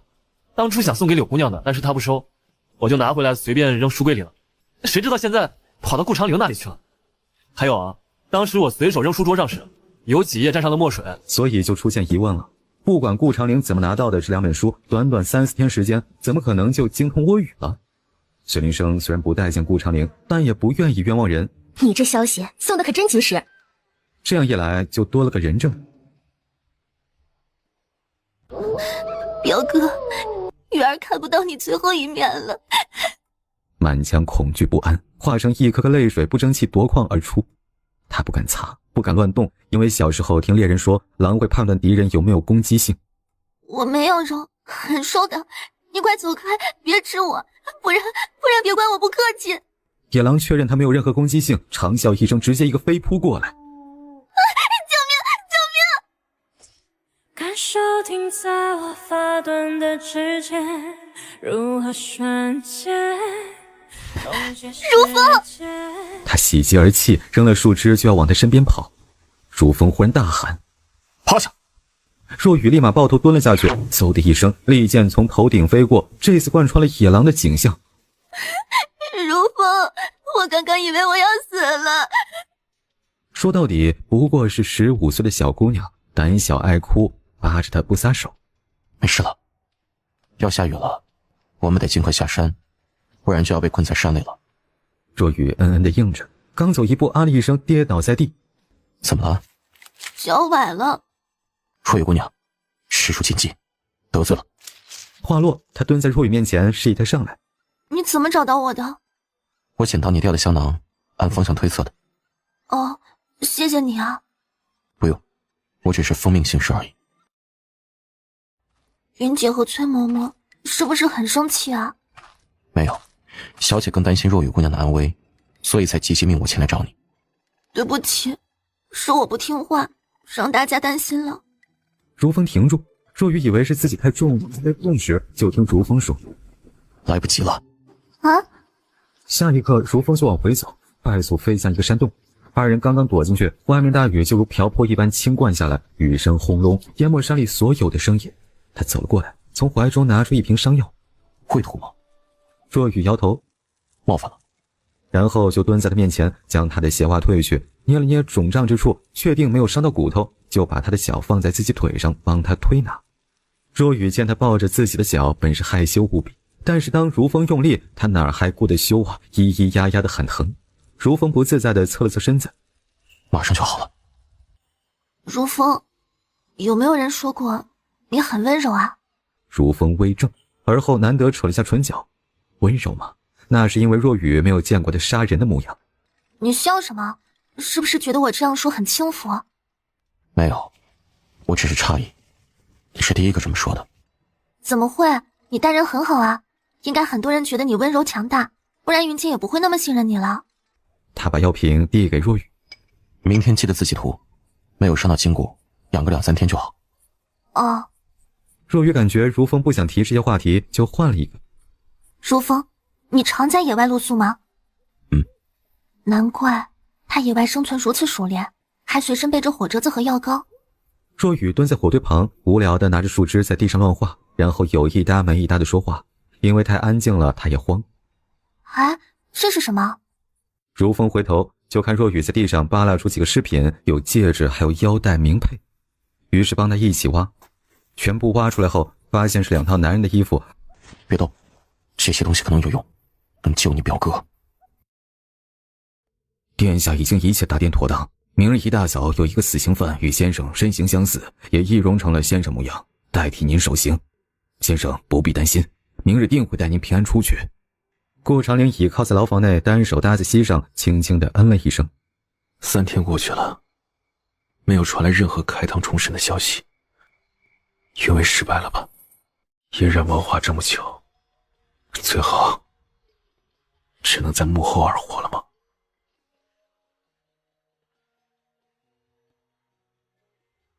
卯时刚过，天色雾蒙，初夏的风拢着凉意，吹得大理寺守门的侍卫打了个寒颤。拢了拢披风，靠着门接着打盹儿，忽然一声震鼓响，打破了黎明的宁静。我属于你的注定，不属于我的命。臣女夫君有冤，望大理寺开堂重审。声音铿锵有力，穿过重重进门，达到了大理寺卿胡琼耳中，命人延迟开堂。不过几盏茶的功夫，大理寺开堂重审顾长陵的事儿迅速地蔓延开来。大理寺门堂外围满了人，重重的鼓槌声透过重重人群传到了牢内。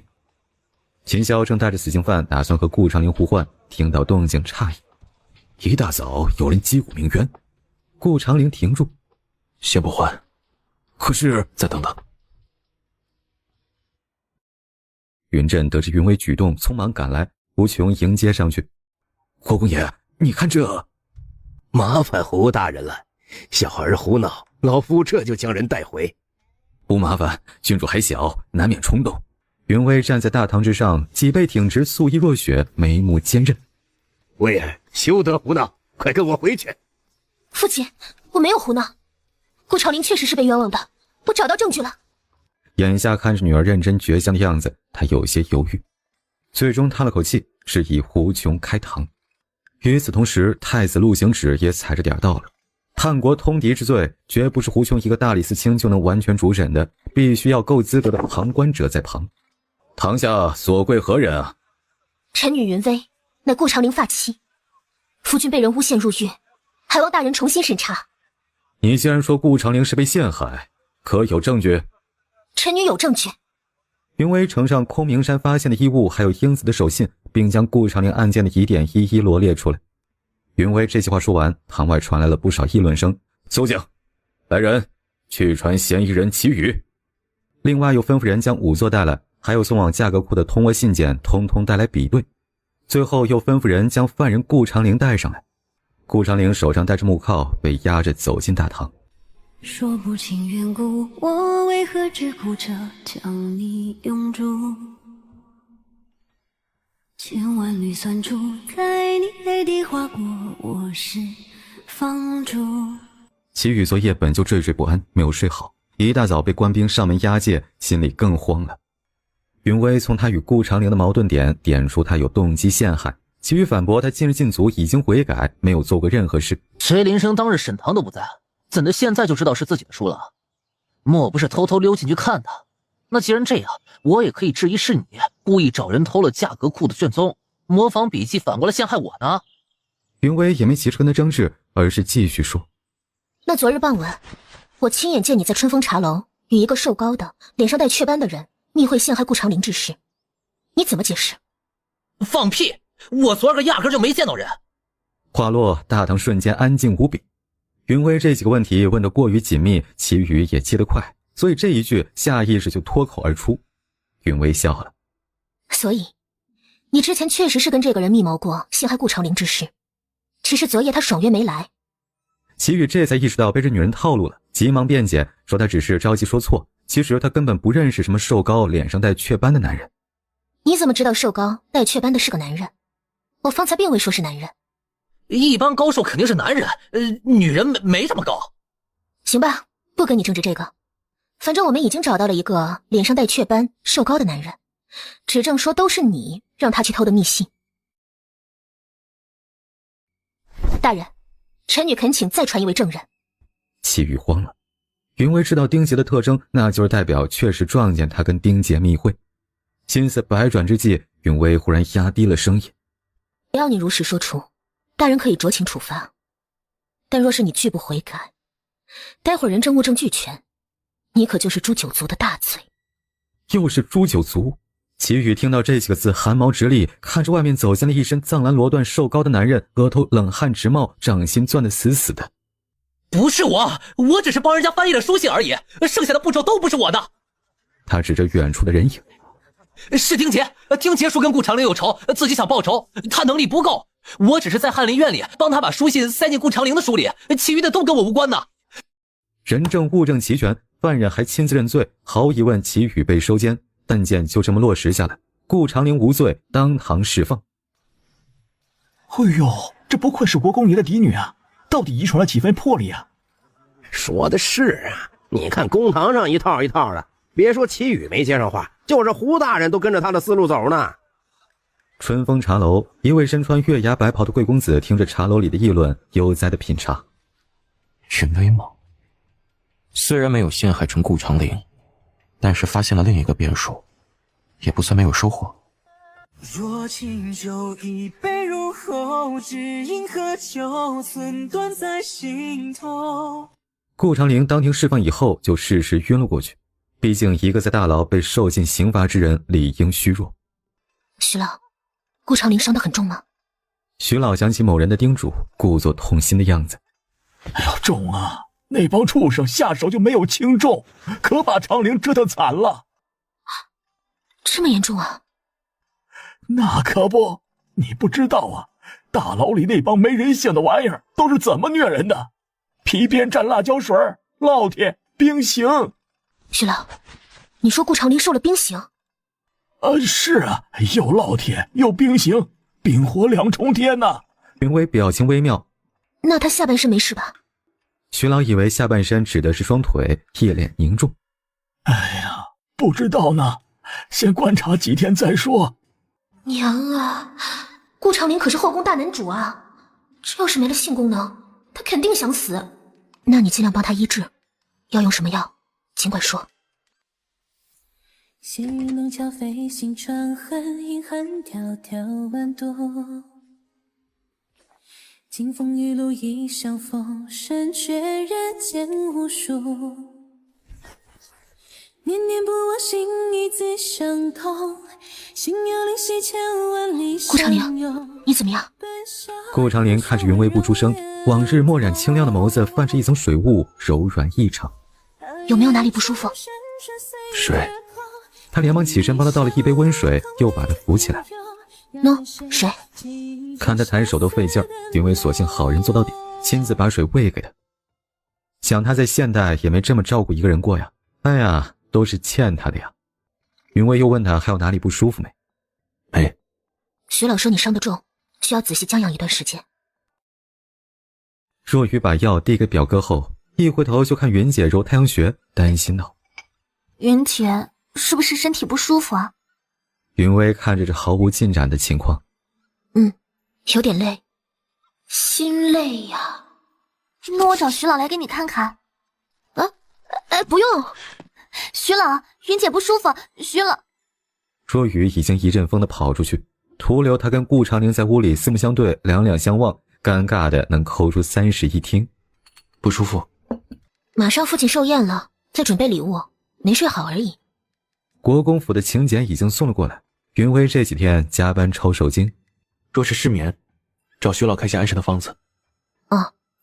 他起身去书架那边，似乎在找什么。顾大人，若雨及笄了吧？我听说若雨父母已故，唯有你这一个表哥，他父母临死之前将他托付于你。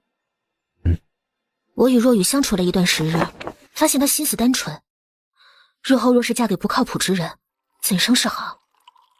本郡主很是担心。所以，终于不恩了。云威一本正经。所以，顾大人不如将他收房吧。又要给我拿钱。那郡主眼神不大好。什么意思？郡主看不出这丫头心不在我身上吗？那在谁身上？顾长陵没有回答他，因为土明来了，说朝阳厅里来了几位大人的同僚探望大人。那你忙吧，我回去了。他又不是正儿八经的夫人，可没必要去招呼他的同僚。郡主慢走。大人最近又睡不好了。那个盒子里的安神香是以前徐老特意给大人调配的。看见落灰了，随手擦了下。看见落灰了，随手擦了下。顾长陵拿了一件披风，走，去招摇厅。眉眼里藏的笑，如星落九霄，选择我的曼妙，日月似惊涛，也燃下好几分焦，不让风尘捉得到。顺其小风，这位公子是？我是来看望顾兄的，不小心迷了路。周培山没想到对方会主动说话，一时紧张到结巴。哦，原来是顾长林的同僚。从这里往回走，过第二个拱门就是朝阳厅，顾大人应该已经过去了。哦，多谢。周培山转身离去，没听到如画跑来喊的那一声。君主啊，您在这儿做什么？说雨姑娘到处找您呢。再看这个梨子什么时候可以吃呢？那要9月才能熟，早着呢。朝阳厅里，顾长陵吩咐人上了茶，与3位同僚闲谈。这3个人在翰林院都算是交情不错的。宋章和伯安是进士出身，而周培山是探花。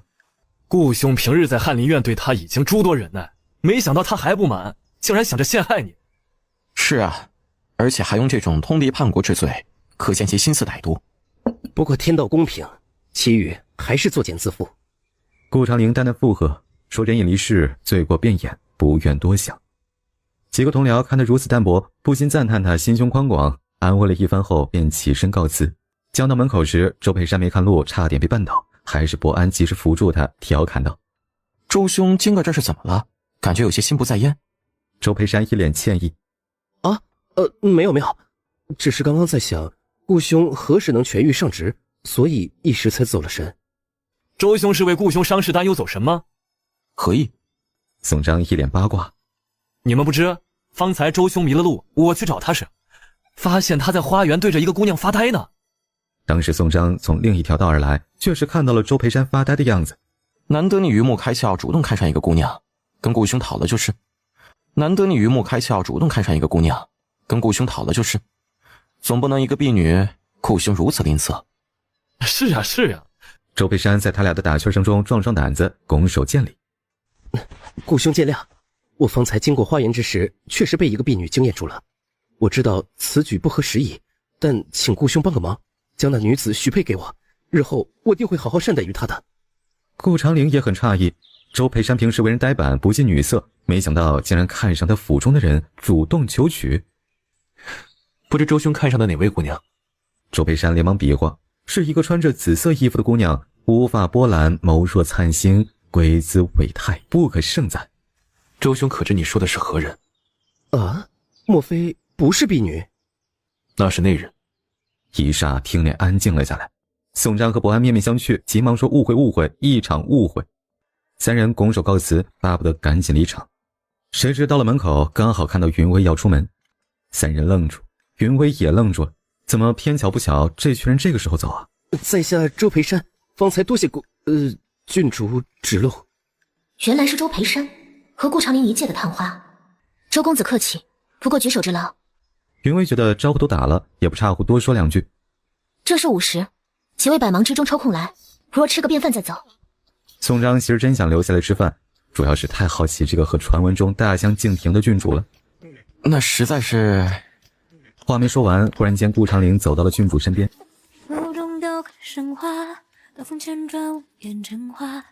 你干嘛？今日天凉，郡主穿的有些少，莫要染了风寒。都6月了，还天凉呢。云薇不懂顾长陵这是演的哪出啊？难道是要在人前找回一点男人的面子？这个时辰出去，打算去哪儿？他语气随意，仿佛老夫老妻之间的问候。回家。薛老说你的药方里缺了2味药材，比较难找。我想起来父亲有收集的习惯，回去帮你找找去。近日真是辛苦郡主了，长陵何德何能，得郡主如此相待。云薇鸡皮疙瘩直往下掉。妖兽啊！顾长陵为什么忽然开启温柔模式？好瘆人呐！